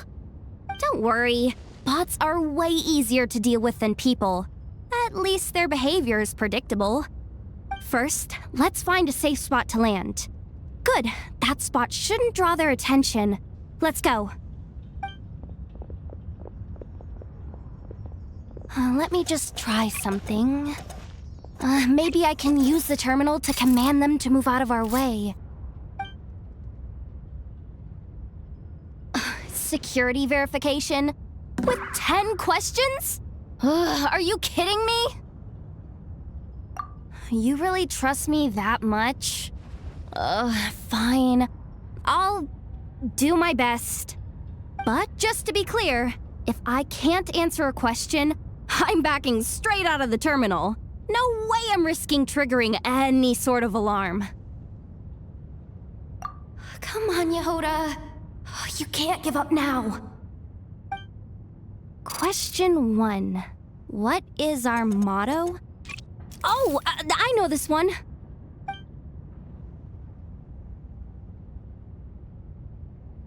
Question 5. The name of the harbinger in charge of this facility. Let's go with Sandrone. This one should be the Pale Star Edict. I've heard one of Boss's informants mention that before. Final question. Enter employee ID. And it's timed? Okay. 183574. Confirm. I actually got them all right? What a miracle! Not bad, Jahoda. Not bad at all. Guess you're an official maintenance intern now. Hey, that could be my personal plan B if I can't get my job back. Just kidding. The Fatui are awful. The bots have taken the command. They're moving off. Let's get going while the coast is clear.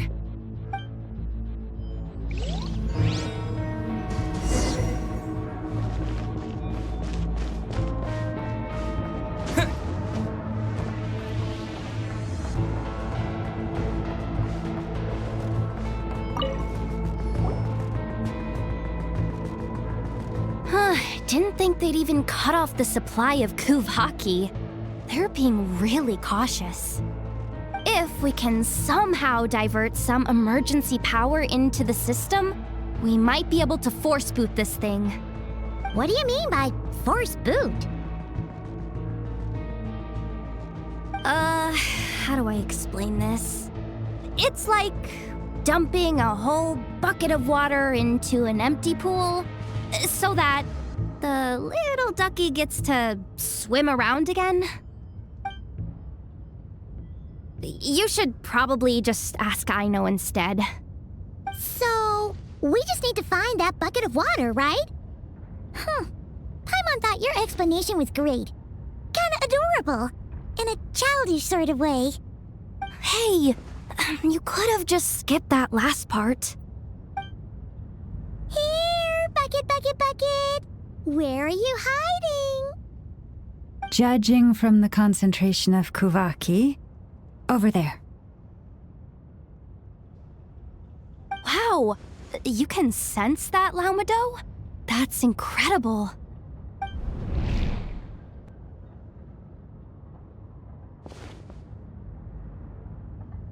Let's move the recon bots above them out of the way first.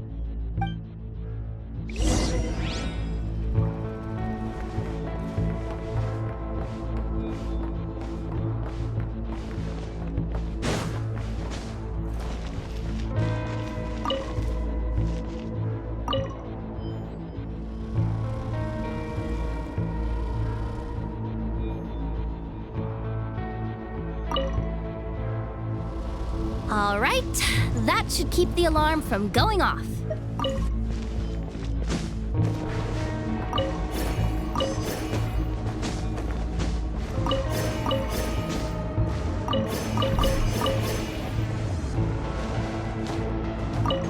Time to plug in the charging component.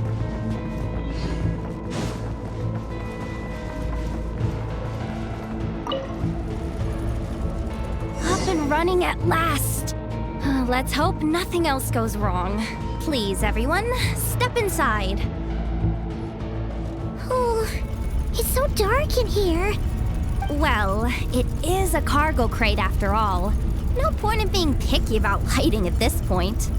Ah! Something sharp and pointy just poked me in the back! Sorry. That was probably just my antlers. It's pretty cramped in here, so I had to crouch down. Oh, having antlers must be inconvenient at times like these.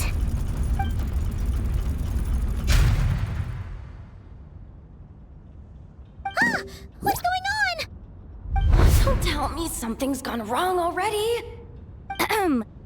Looks like there was only enough juice in the emergency power supply to lift us this far up. Ugh.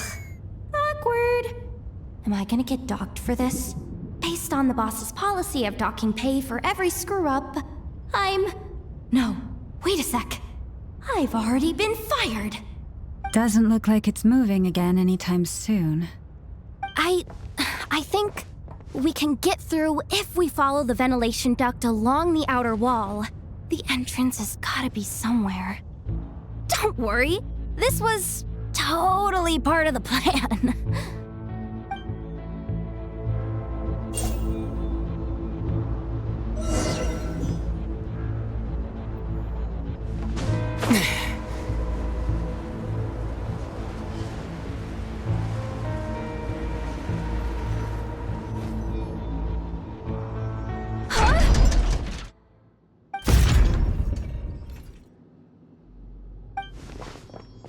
Jahoda?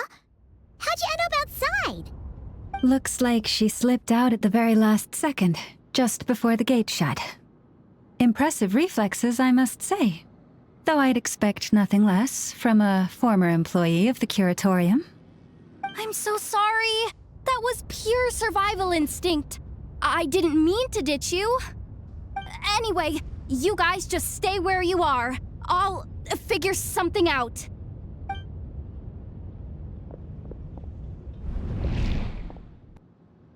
Hey, there's a terminal nearby. Hang tight! Can you hear me now? The duct security protocol has been triggered. The gate must have dropped when it detected a living presence. Wait, so we're trapped in here? I'm checking what I can do from this end. Watch out for the laser up ahead. What laser?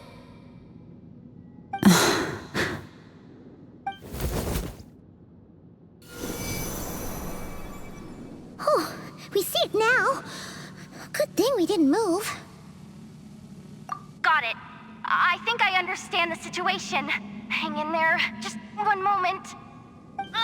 This is killing me, but I think I've got it. I can try adjusting the direction of the Kuvaki flow inside the duct. If I've got this right, you might just be able to dodge the lasers by utilizing the Kuvaki's pull in reverse. Oh, Paimon thinks she gets what you mean. But I can't see where you are from here, so I'll need your constant input. Just tell me what to do. I'll follow your lead.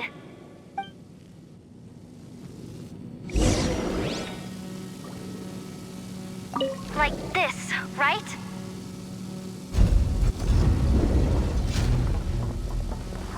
So, wanna grab dinner after our shift?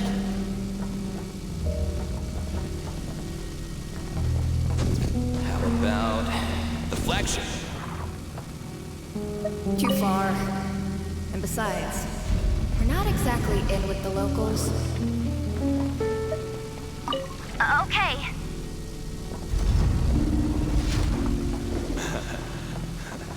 Then how about the staff cafeteria? Brimming with bright ideas, aren't we?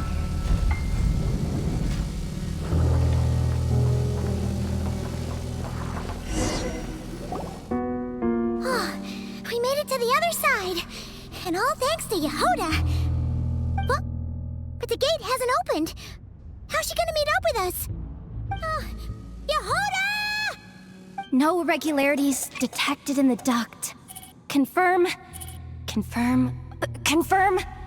Ugh, just confirm the command already, you useless excuse for a terminal. You piece of robo-junk, you mindless pile of scrap!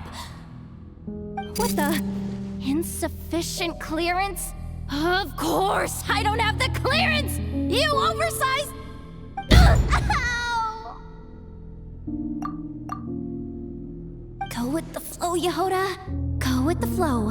If the others make progress, that's great. But you can't bank on it. You've never been one to depend on others. So it's about time you stepped up to the challenge. Deep breaths. Stay calm. My priority right now is getting my hands on a high-level access card. That way, I can override the security protocol. Senior maintenance staff. Only they can access the core sector. But hey, there's always someone careless enough to hide a spare key under the flower pot by the door. Which means there's a good chance there's a duplicate lying around somewhere in the control room. Even if I can't get into the control room myself, doesn't mean I can't rely on some external help. If I can take control of one of those guard bots, maybe I can use it to search for the access card. This is crazy, Jahoda!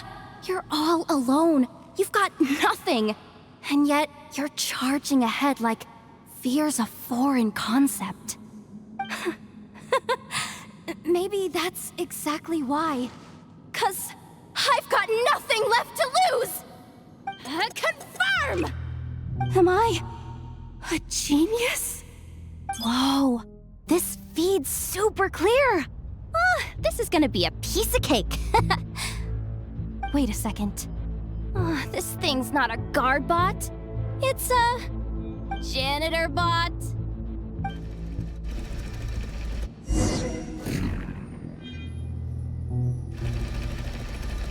You think Marionette even knows what we do down here? She seems to spend all day either holed up in her lab or out doing the rounds. It's still a mess over there. Go clean it up. Why? Planning to skim a little off the top? No, nothing like that. Just wondering if anyone would actually notice if we didn't show up from time to time.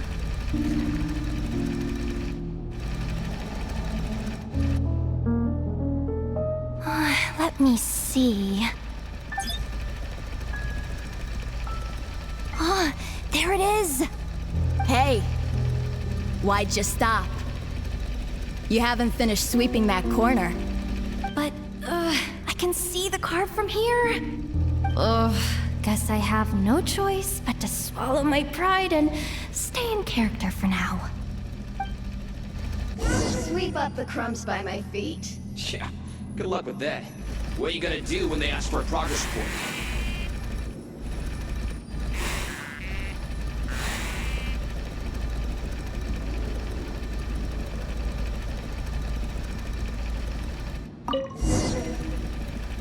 Sucks though. Finally sent somewhere warmer than Snezhnaya. They would barely get to see the outside world. Gotten rid of the dust behind the door yet? Clean this spot too. I saw you skip it.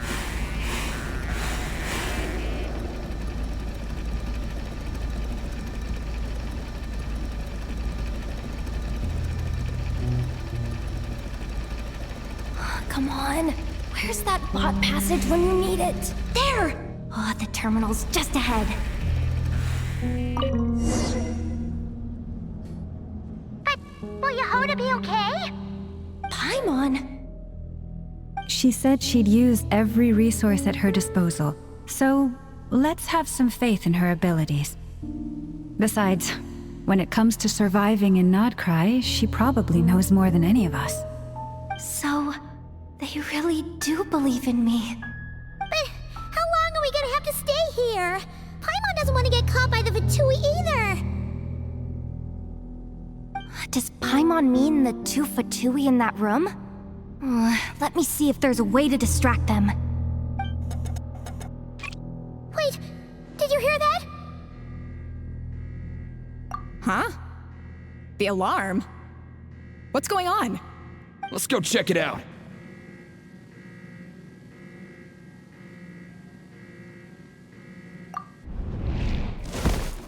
This looks like somewhere important, but there's nothing here. Hey guys! It's me! Jahoda, are you okay? I'm fine. I managed to swipe a high-level access card and triggered an alarm to draw the guards off. But we don't have much time.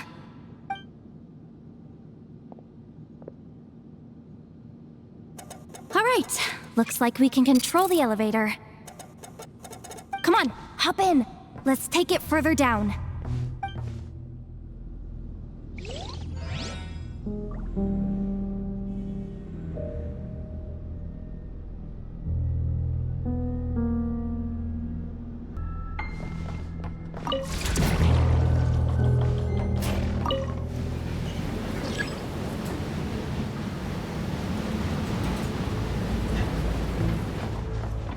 We should be able to use the terminal to move the drawbridge. Here's the access card. I'll keep watch while you handle the controls.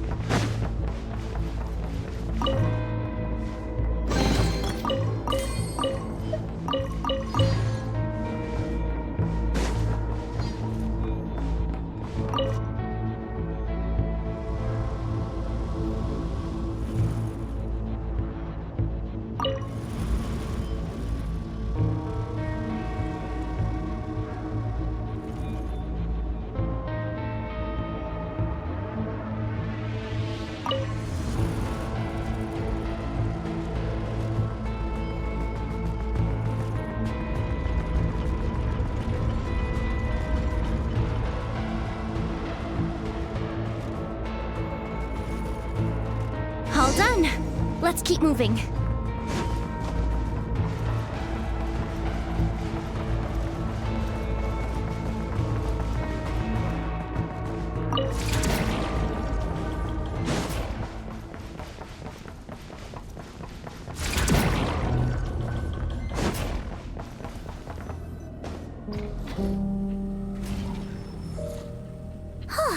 There's no one here! That's good news for us. Let's head inside.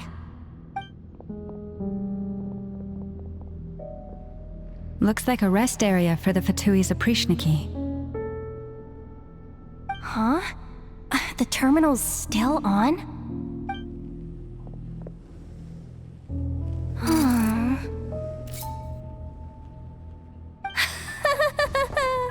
Looks like that good news is now half good news, half bad news. What do you mean? Well, it seems like that alarm I just triggered was so high level that even the guards in the rest area went to investigate. That's the good news, by the way. And what's the bad news? The bad news is that once they realize it was a false alarm, they're bound to circle back and check this floor. And then we're toast. So we've got to move fast here. If you need me to run a quick search, say the word. Analysis of Kuvaki extracted from the moon marrow suggests that its energy core bears some close relation to the power of the former Three Moon Sisters. It is suspected that there is a link between the Frost Moon Scion's hidden relic and the shattered remnants of the Eternal Moon. Come on, none of this is important right now. Just tell us where you hid the darn thing. Access denied. You do not have permission to view this data? Even with a high-level access card? Who does have permission then? Good idea. Pulling it right away. Wow. What's with that huge hollow structure down below? That might just be it. Secluded, out of the way. Exactly the sort of place they might be keeping the relic. 264 pages! What is this? A novel? Can we just skip to the end? I'm flipping through it as we speak. Kuvaki, a weapon. Huh, seems like the Fatui and Snezhnaya are trying to harness the power of the Light Realm to build some kind of weapon. The target of which is... Seriously? Insufficient clearance? Again? Looks like that's about all our current clearance gives us access to. Based on what we know so far, it seems like the rest must be hidden inside that massive hollow beneath us. I could sense something beneath the water down there. Something unsettling. If they've gotten their hands on the moon marrow, odds are it's hidden down there too. And here I thought we were almost done. But nope, we're going deeper and deeper into the danger zone. Chin up, Jahoda. Once this job's done, you're buying yourself the biggest nod-crying hot dog in town. Deal's a deal.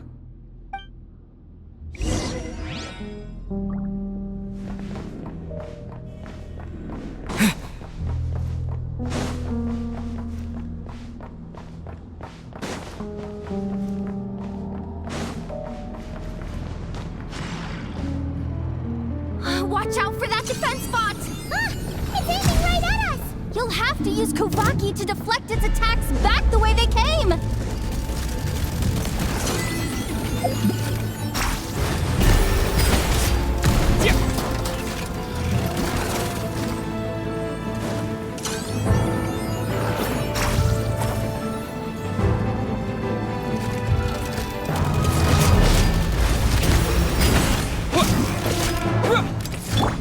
You poor lost lamb.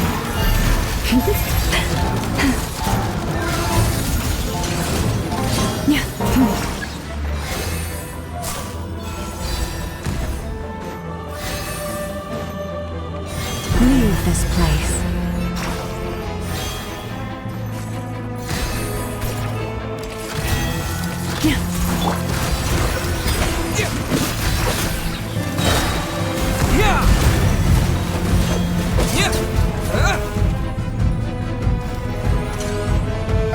Its attacks are getting faster!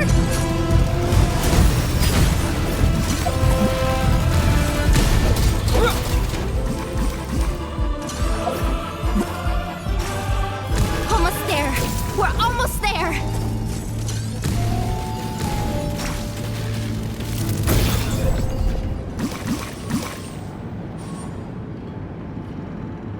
It's finally down.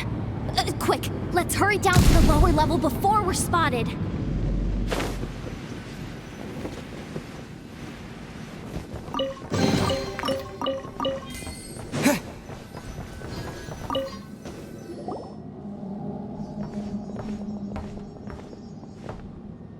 That switch looks suspiciously obvious.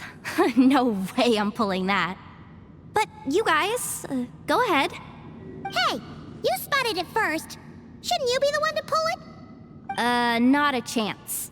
I'm just the guide, remember? At most, I'll help you look for an escape route. They don't seriously think pulling this thing's gonna lead to treasure, do they? I'd be amazed if it doesn't set off an alarm. Besides, I didn't even bring my smoke bombs. Which reminds me of the actual second rule of treasure hunting. Better safe than sorry.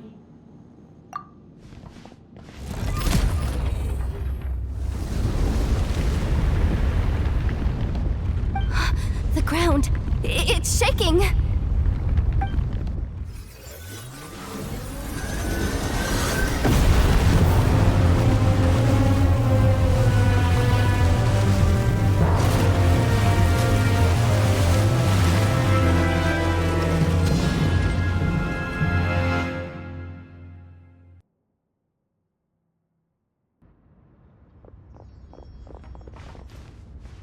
Wait, did the surface of the water open up? This is bad. This is really bad. I'm getting put on the Fatui's blacklist for sure. Don't worry, Jahoda. You've helped us so much. If they try anything, we'll protect you. Aww. Come on, I was just kidding. I'm tough, okay? Just haven't had the chance to show off my fighting skills yet. Me, afraid of the Fatui? Ugh, not a chance. I suspect the relic is hidden down below. Jahoda, your commission ends here. I am truly grateful for everything you've done for us. You don't need to put yourself in any further danger. I'm coming with you. This has nothing to do with the commission or the danger or whatever. This has already gotten way out of hand, so I'm coming too. End of story. Ah, she's blushing. Hey, zip it. Why'd you keep staring? Are you looking for a knuckle sandwich or what? Oh, come on, move it already.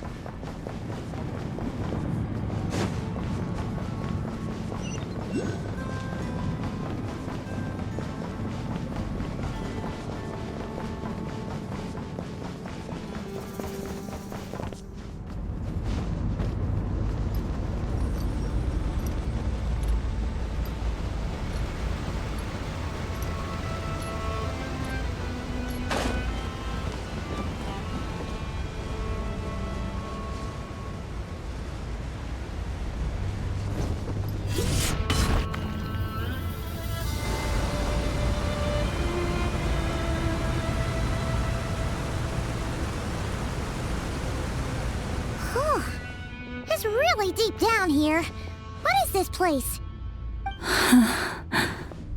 We're standing on another fragment of the ancient moon's remnants.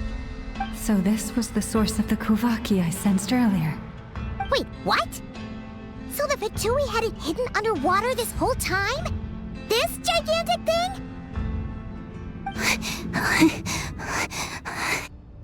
Jahoda, you've been kind of quiet since we got down here. What? Me? Have I? It's nothing. Really. We're doomed. How are we even supposed to get back up from here? Oh, my grappling hook's not nearly long enough. And if someone spots us here after all that commotion, we'll be sitting ducks.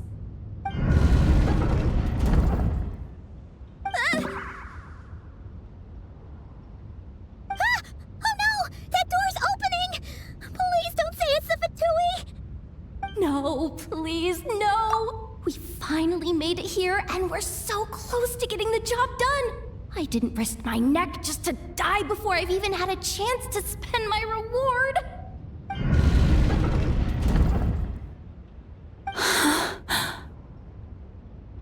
What happened? Why did the underwater barrier open? How could this be? Huh? Lauma? And you guys? Wilhelmina? What's going on here? Looks like there's no point trying to hide it anymore. What are you talking about? I thought you might come, but I didn't expect to see you here so soon. Forget it. The Moon Marrow isn't here. You joined the Fatui? Yes. When? The day I could no longer bear to live a lie. At first, the Fatui wouldn't accept me. But then, one of their harbingers noticed me and said she'd give me a chance.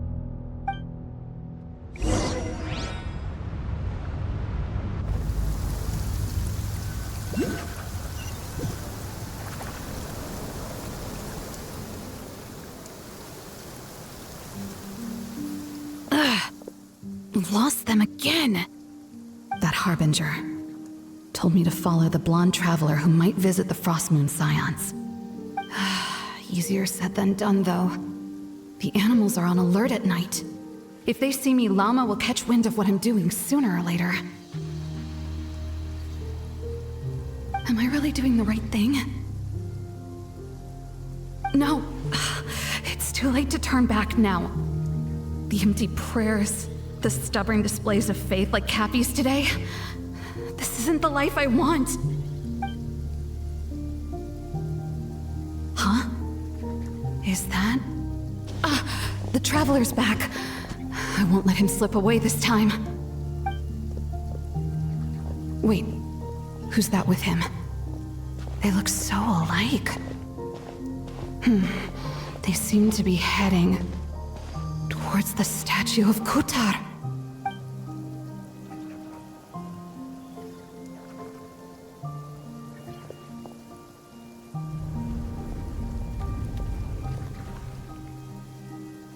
They've opened the secret chamber? But wasn't it meant to be sealed? Wait a second. The Moon Marrow! Surely they're not after the Moon Marrow. I'd better go report this straight to... Hold on. If they do actually make it to the final room, then maybe I'll be able to get my hands on the relic. The one thing the Fatui have been after this whole time. If someone's going to take it, it might as well be me. This could be my ticket to joining them.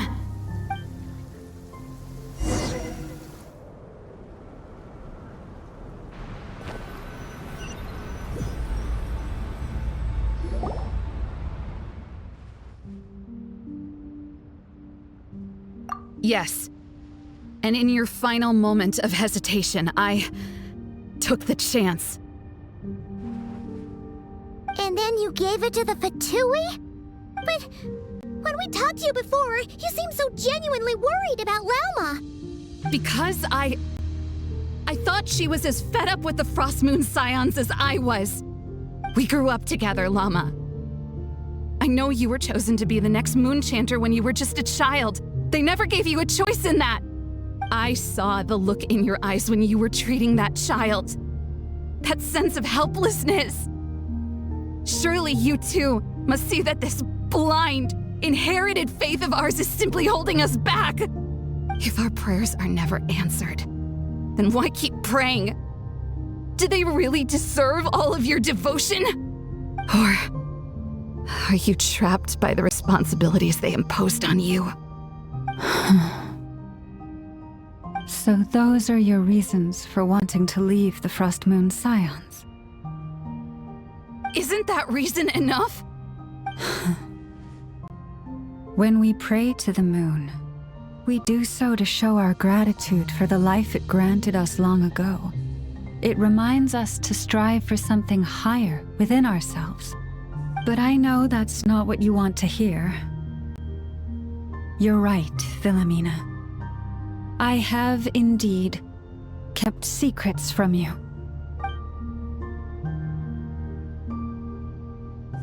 I knew it. You don't want to be the Moon Chanter, do you? No, that's not it. I'm talking about the fact that the moon in the sky isn't real. What? You're saying... Huh? I've completely lost the thread now. Oh, do we really have to do this here? What if a Harbinger shows up? Oh, I'm not cut out for fighting big bosses! The pain you sensed in me was the pain of hiding this truth. If what you're saying is true, then you already knew that the Frostmoon Scions wouldn't believe any of this. Why didn't you just leave like I did? You don't understand, do you? That's the difference between us, Philomena. I care about the Frostmoon Scions. They're family to me. It hurts because I care. And that's why I chose to hide the truth. But now I understand. That was a mistake. My family deserves to know the truth. I shouldn't have tried to hold it all together with empty prayers. Are you trying to say that I only ever cared about myself? There's nothing wrong with that in itself. No one would have tried to stop you from leaving. But you did not have to stab us in the back like this. We've been spotted! I knew it. I just knew it. What now? If a Harbinger shows up, I'm out of here. No darned relic is worth dying over. Looks like I misjudged you, Lauma. I didn't think you had it in you to stand up to your fate. Turns out, you are a great moon chanter after all. But you were right about one thing. I haven't considered Hisi Island my home for a long time now. Bosses, time to go. I will change the Frost Moon Scions, Wilhelmina, as soon as the new moon rises. Then I guess I won't be around to see it. Say, Lauma, what happens to those who betray the Frost Moon Scions? May their antlers be shorn with silver blades, and let them be cast into the long night of unknowing.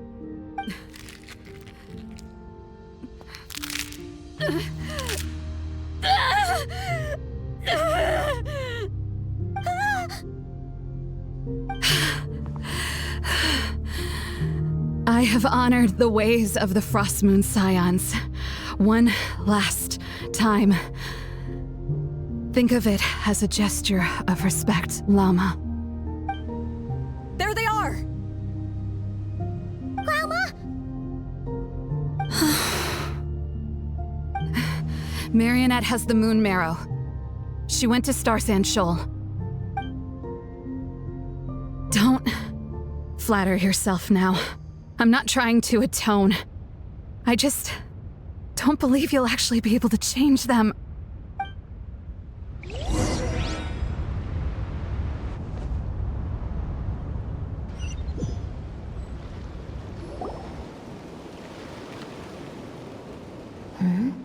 An alarm coming from the Experimental Design Bureau.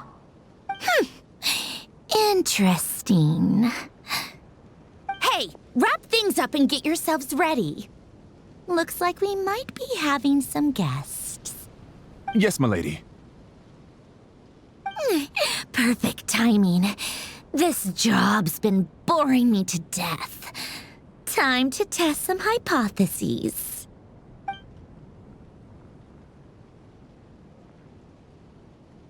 Bosses!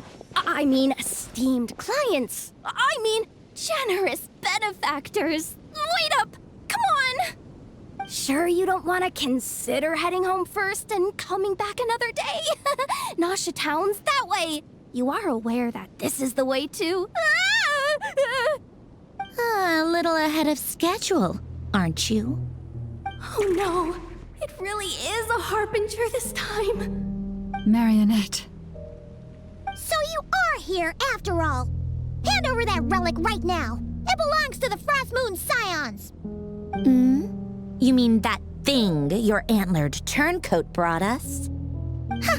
I have never much cared for trophies given up without a fight. But watching you tear each other apart over it? Priceless. I'm not in the mood for warnings today. Ooh, how frightening. Had I a Trimble function, I'd have rattled off at least a dozen screws by now. Or perhaps I've just set my sense of humor parameter too high. Were you trying to be funny just now? You don't honestly believe you're a match for me, do you? Go on then. Let's serve our guests a little appetizer.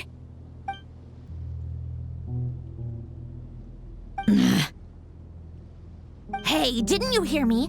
I said let's serve our guests a little... What's going on? Oh no, watch out! It's the Wild Hunt!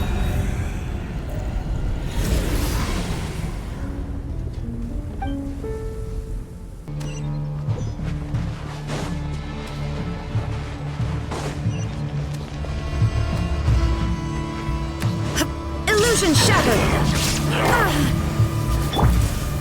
Gather! By royal decree! Illusion shattered! Now you shall perish! These things just keep coming! Is there anything we can do? Rise! Illusion shattered! Torn to oblivion!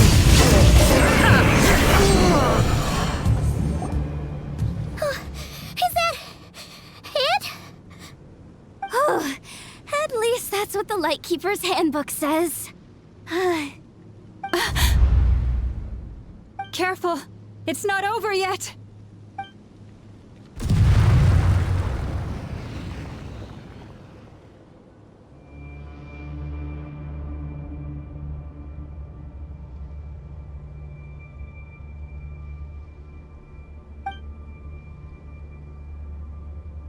Paimon! Lauma! Jahoda!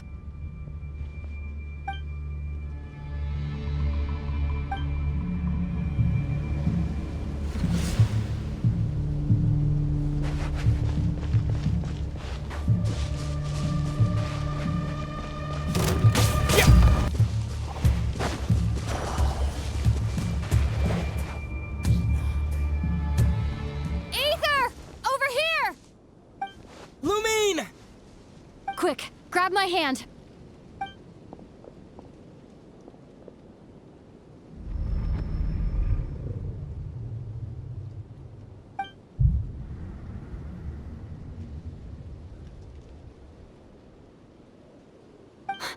Ether?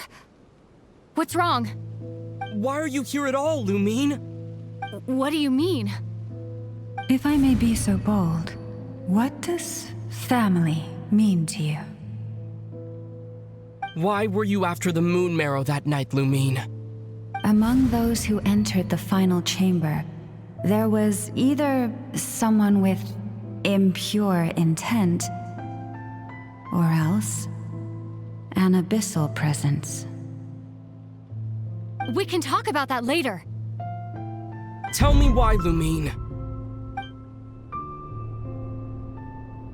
You know, this is only the second time we fought together since the day we both woke up in Tevat.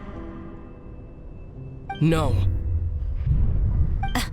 Ether? But when I found you, you were still in hibernation. Even the key to the chamber was still secure on your person. We didn't wake up together. What are you talking about? We don't have time for this, Ether. Look at me, Ether. Don't you want to explore this world with me?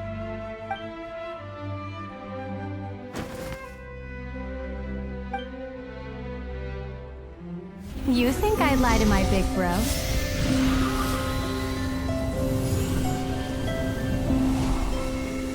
What a letdown.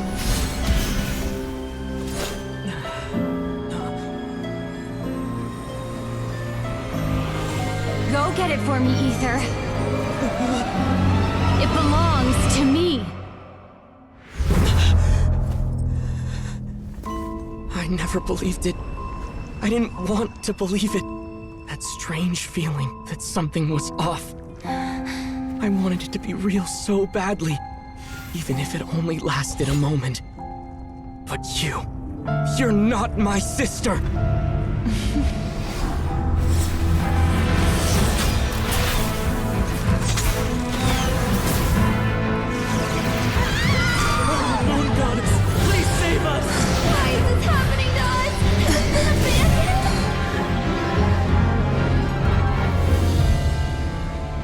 The cold night should be our blessing, yet only confusion and sorrow remain. The truth may yet lie beyond the sky, but must we become lost because of it?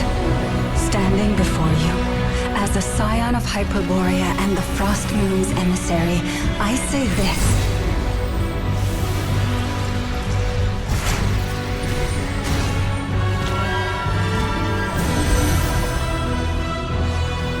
Should the false sky above dim the light of the moon, then from silver blood that flows as rivers, let us weave moonlight anew.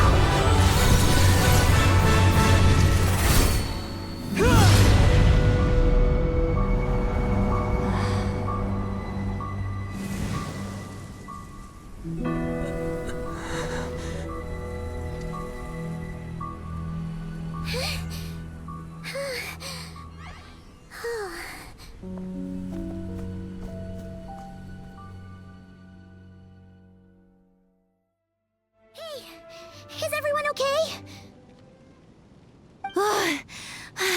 Think I saw my life flash before my eyes there. Oh, good thing Lauma was there to save the day. Are you all right, traveler?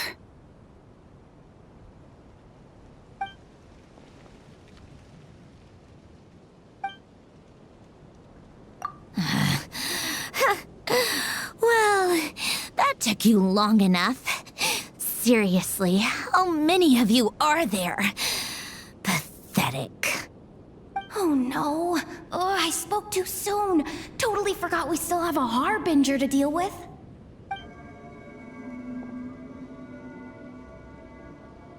Hey, is that the moon marrow? It was hidden inside that big robot of hers all along. But that robot... That's Polonia to you, not just some robot. Take it and get lost. Huh? You're just giving it to us? Well, I wasn't the one who put out the order to find this thing in the first place. So if someone wants it, they can help themselves.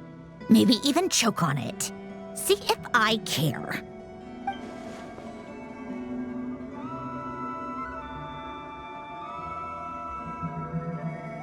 So, are you waiting for me to change my mind or what? I'd be more than happy to pick up where we just left off. But I should warn you, I'm in a bad mood right now. Let's go. Fine by me. Totally, completely, absolutely on board with that.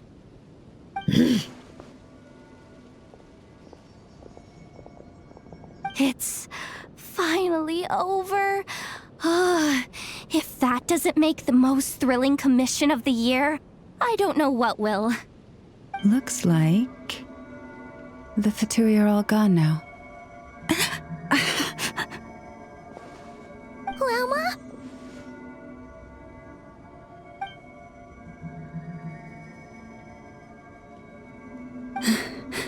I'm all right. It's just been so long since I truly felt the power of the moon. I thought I sensed the wild hunt nearby. Don't tell me you've already taken care of it. Hey, it's Flins! Hey, he's that Ratnik. Unless I am mistaken, you are the Moonchanter of the Frost Moon Scions, are you not? May I ask, what is that in your hand? Please, don't get me wrong. I've been tracking the wild hunt lately, and I've come to suspect that its actions aren't as aimless as they might seem. When I saw what you were holding, I could not help but start connecting the dots.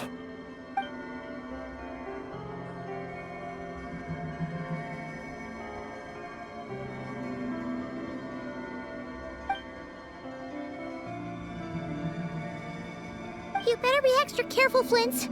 It seems like the Wild Hunt is capable of impersonating people now. Oh, is that so? Funny that.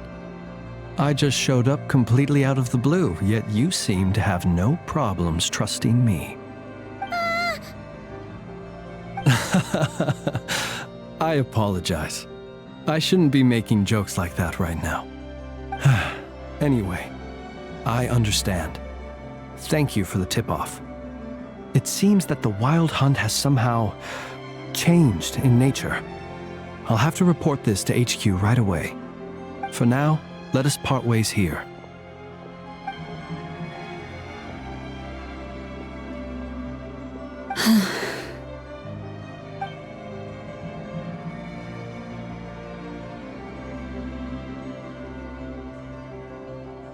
That little joke of his just now sure scared the bejeebies out of Paimon. Are all the Red Nikki and Nokrai like that? They're usually stationed in remote areas and tend to keep to themselves. So, it's not surprising they end up a little eccentric? No, he's different. Really? How so? The animals. They've told me they're afraid to even go near him.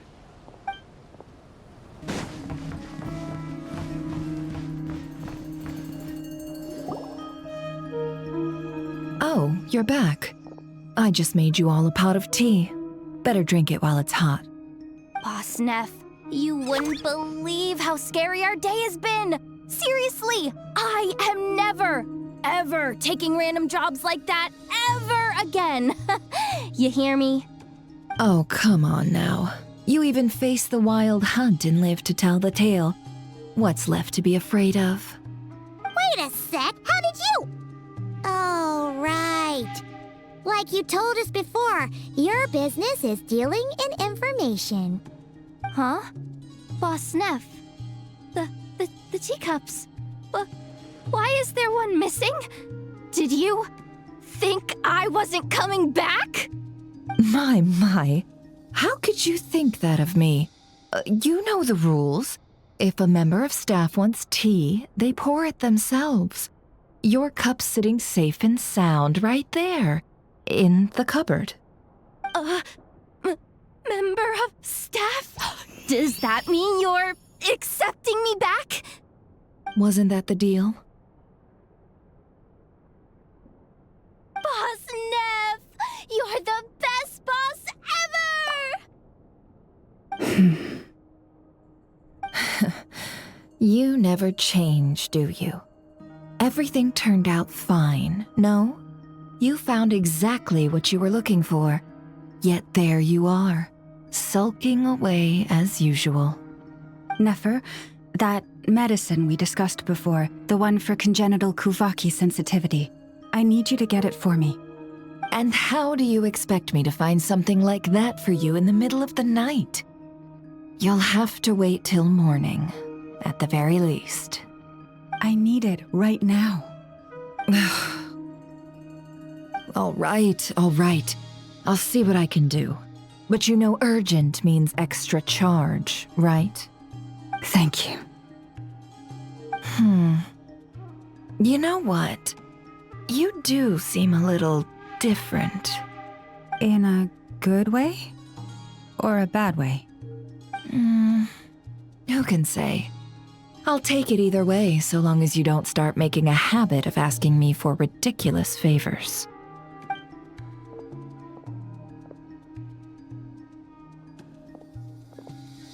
Traveler, Paimon, a lot has happened these past few days. I don't know what I would have done without you. Hey, don't mention it. That's what we're here for.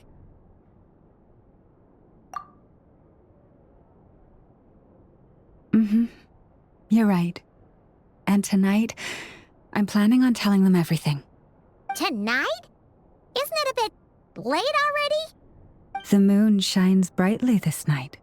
What better time for the Frost Moon Scions to usher in a new dawn for truth?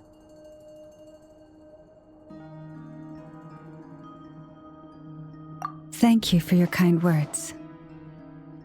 But before I do, there's one more thing we need to deal with. Oh yeah! Now that we have the moon marrow... You'll have to forgive me. I used too much of my strength in the battle earlier. I fear I won't be able to help you uncover the truth of the past. Not right away, at least. That's fine. We're gonna be in Nokrai for a while anyway, so there's no rush, right?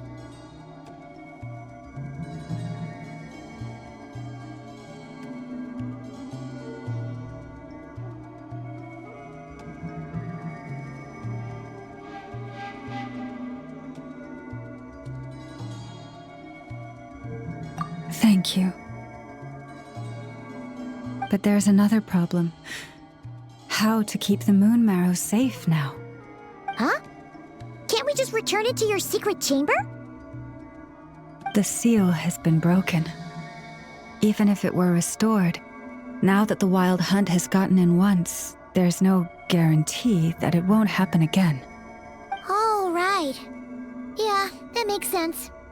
Back when the Frost Moon Scion's bloodline still ran strong, in special circumstances, a moon chanter could act as a vessel, safeguarding the relic within their own body. But it is a grueling trial of will and endurance. The moon chanter who did this only lasted 2 days. As for me, I might be able to last 5, at most. Hold on. You'd be using your body as a vessel? Yes. You can think of it like dropping a red-hot ball of iron into a bucket of water. How long the water lasts depends entirely on the bucket's size. Pardon? Hey, that's not a bad idea. You've always held up pretty well against the abyss. Surely the moon mirror can't be any more dangerous than that. It's not at all that I don't trust you, but it's too risky. But we're out of options, aren't we? Might as well give it a shot.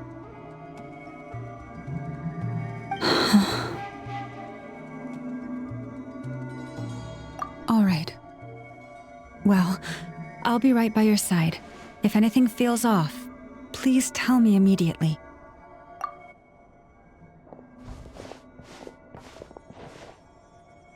Here, hold it in your hands. Feel its power.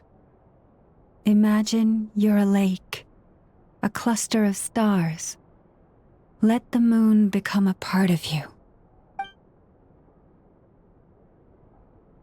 Whoa! It went into your body! How is that? Are you feeling any discomfort?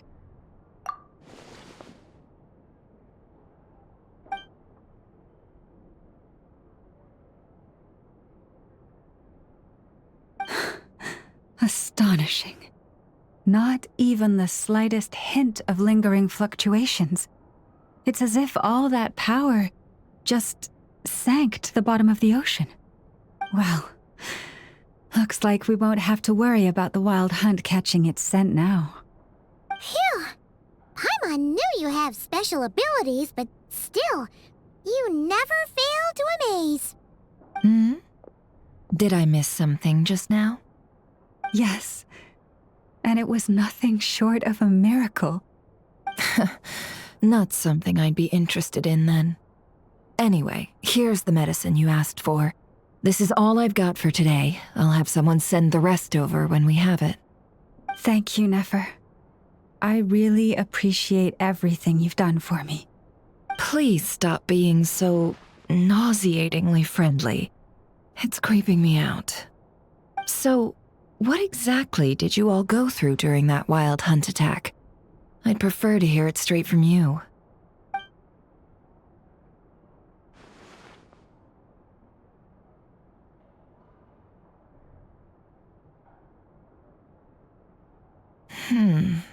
A phantom that can mimic the appearance of others. Quite different from what we've seen before. Yeah, and both times it appeared, its goal was pretty clear. It seems like it was after the moon marrow. And on both occasions, it was accompanied by the wild hunt, too.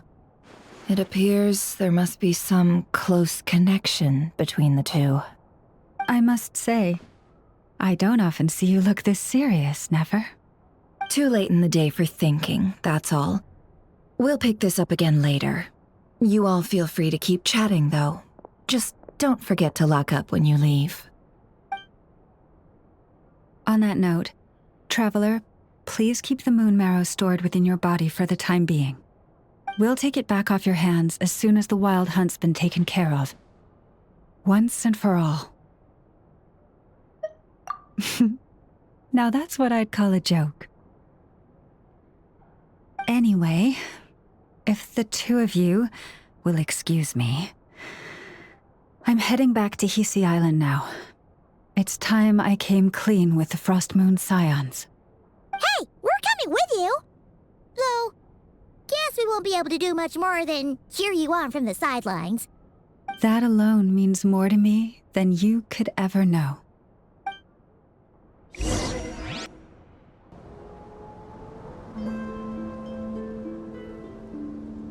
What's going on?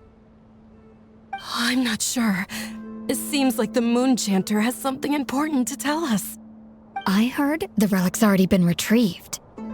That's our Lady Lauma, all right.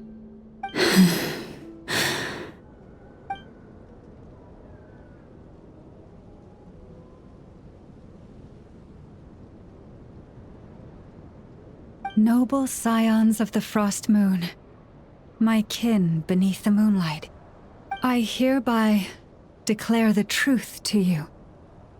Long have our ancestors looked up to the Frost Moon, guided by her serene light. Yet now, she lies hidden beyond the limits of the sky. And so, Lauma began to reveal to the Frost Moon Scions a truth long hidden within her heart. A story of a false moon and the death of gods. Kutar was indeed born of the moon. But that does not give us the right to reap without sowing, nor clothe ourselves without the toil of weaving. As she spoke, some who listened were stunned into disbelief, while others seemed to awaken as if from a dream. From this day forth, the road shall be paved with truth, and we shall pave it ourselves.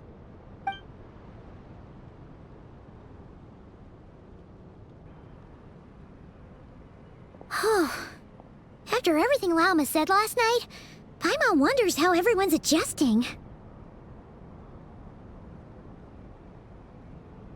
Still, judging by their reactions at the time, it didn't seem as intense as Paimon might have imagined. Says a lot about how much trust she commands, huh? Hey look! It's Lauma!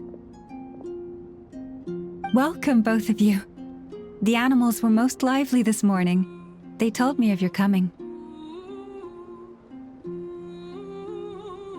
Nothing too dramatic happened, did it?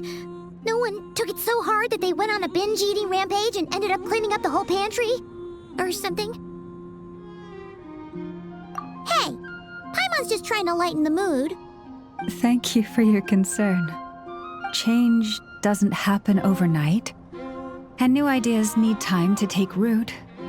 But nothing as extreme as that has happened, no. Although... Although what?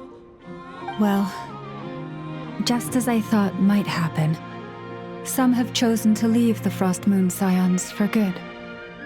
For them, losing their faith was like losing their home. Confusion, frustration, helplessness. I saw it all, reflected in their eyes. Oh. I respect their choice. May they carry the Frost Moon Scions' blessings far and wide, should they be willing to do so. If we meet again someday, perhaps we will be able to sit together and share stories once more. Others sought me out afterward, though, and thanked me profusely for sharing the truth with our people. They said they used to see me as distant, even somewhat unapproachable, whereas now I seemed much closer to them. Like a friend, or even a family member. Sounds like a win overall! Paimon thinks you did the right thing, Lauma. Thank you. Though, I wanted to ask, do I really come across as distant? Well, maybe just a little. To people who don't know you, you are kind of tall, especially if you consider the antlers. I see. That's a bit of a hard one. My antlers tend to grow under the moonlight, so I can't quite help it. It brings me comfort to hear you say that. By the way, How has your body been adjusting to the moon marrow? I'm glad to hear it. I've also suggested to Nefer that we meet within the next few days. We need to figure out how to counter this new manifestation of the Wild Hunt.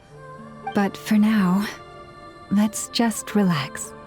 I want to enjoy this feeling a little longer of finally living on the bright side of the moon.